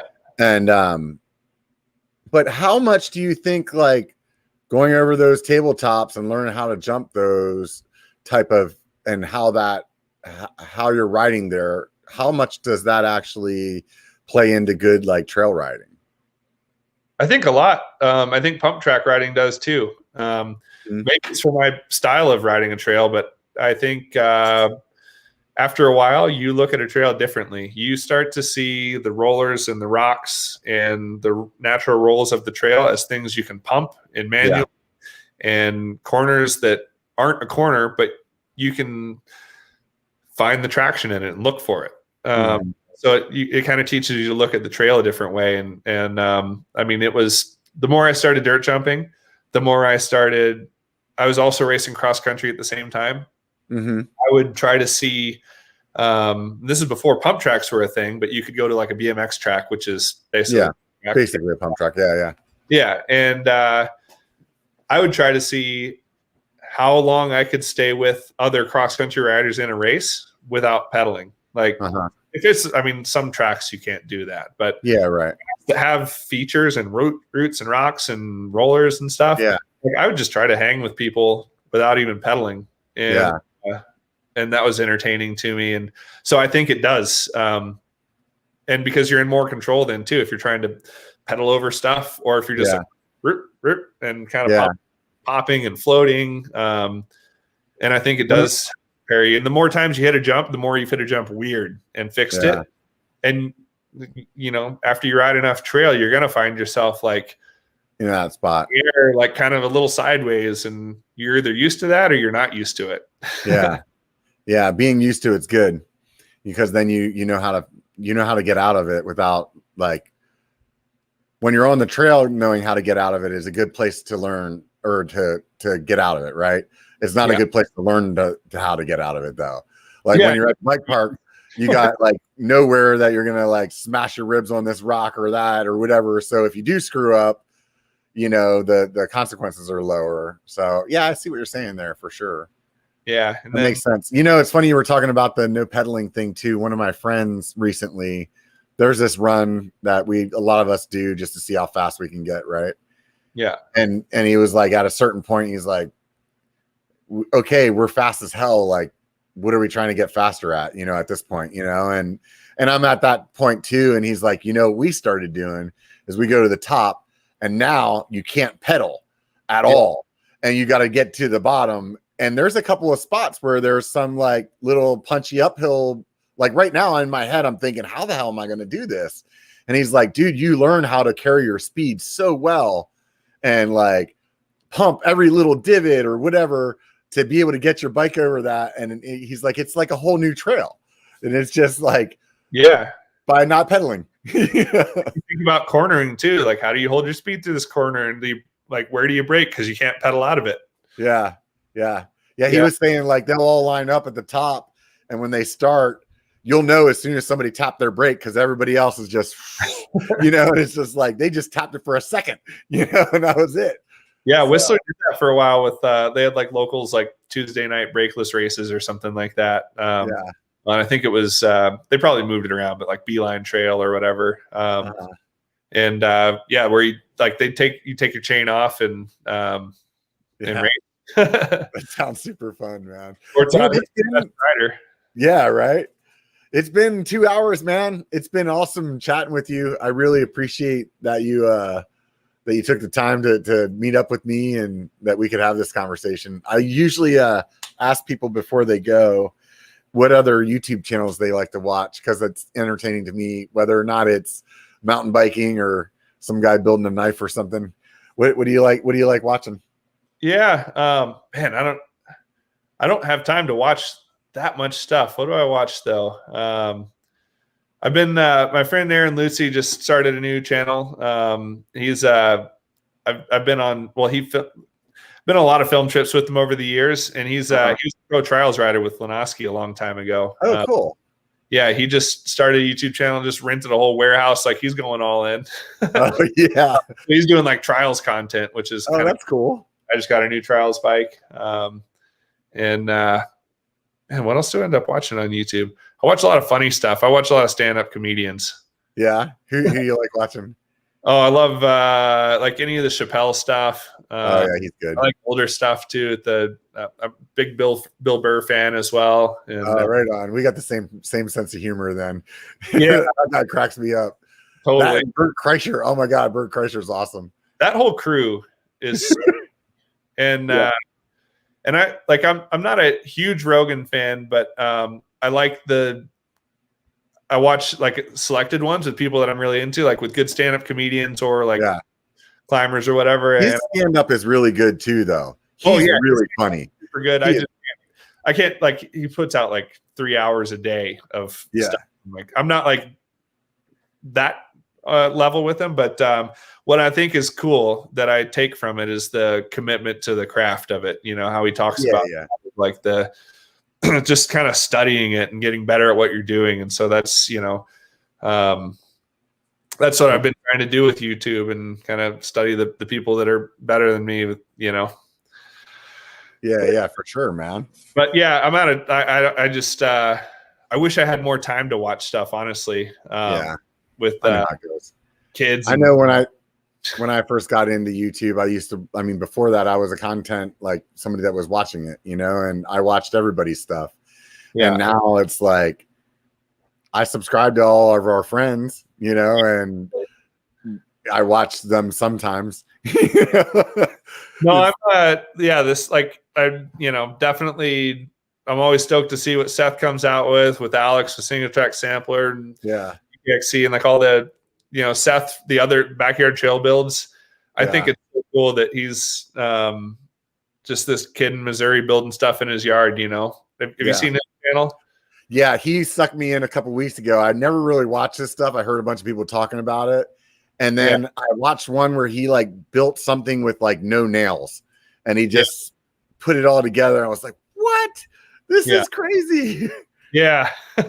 Yeah. That was cool for sure. And Like, I'm like, this guy deserves to be like at 1 billion followers or whatever, man. Because totally. apparently he's like making his own music and everything. Like, I know, I saw that. Like, he's like in the studio, like writing songs and recording them, like right. next level. He's got more time than I have. Right. I'm like, no wonder I'm not doing well. I need to write my own music.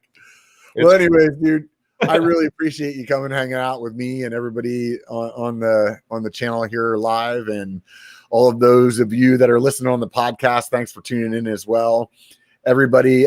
It's like this happens every Sunday, except for when it doesn't. But all you got to do is subscribe, hit the subscribe button, hit the thumbs up button. If you're there now watching, that would be great. But yeah, subscribe or follow the podcast, and they'll be out and you'll be able to check them out. And if you want to help support the channel, please do. And you can do that in many ways. Like I said earlier, swing by the B1KER website, pick up some swag, swing by Patreon, maybe drop some money over there. That would be cool. Or you can just simply hit the subscribe button, hit the thumbs up button, write a review if you like the podcast. I like listening or checking those out. And there was something else I was going to tell you guys to do, but I can't remember what it was. So instead, I'm just going to tell you, there's one thing I like to tell everybody. It only takes a bike to be a biker. So get out and be one.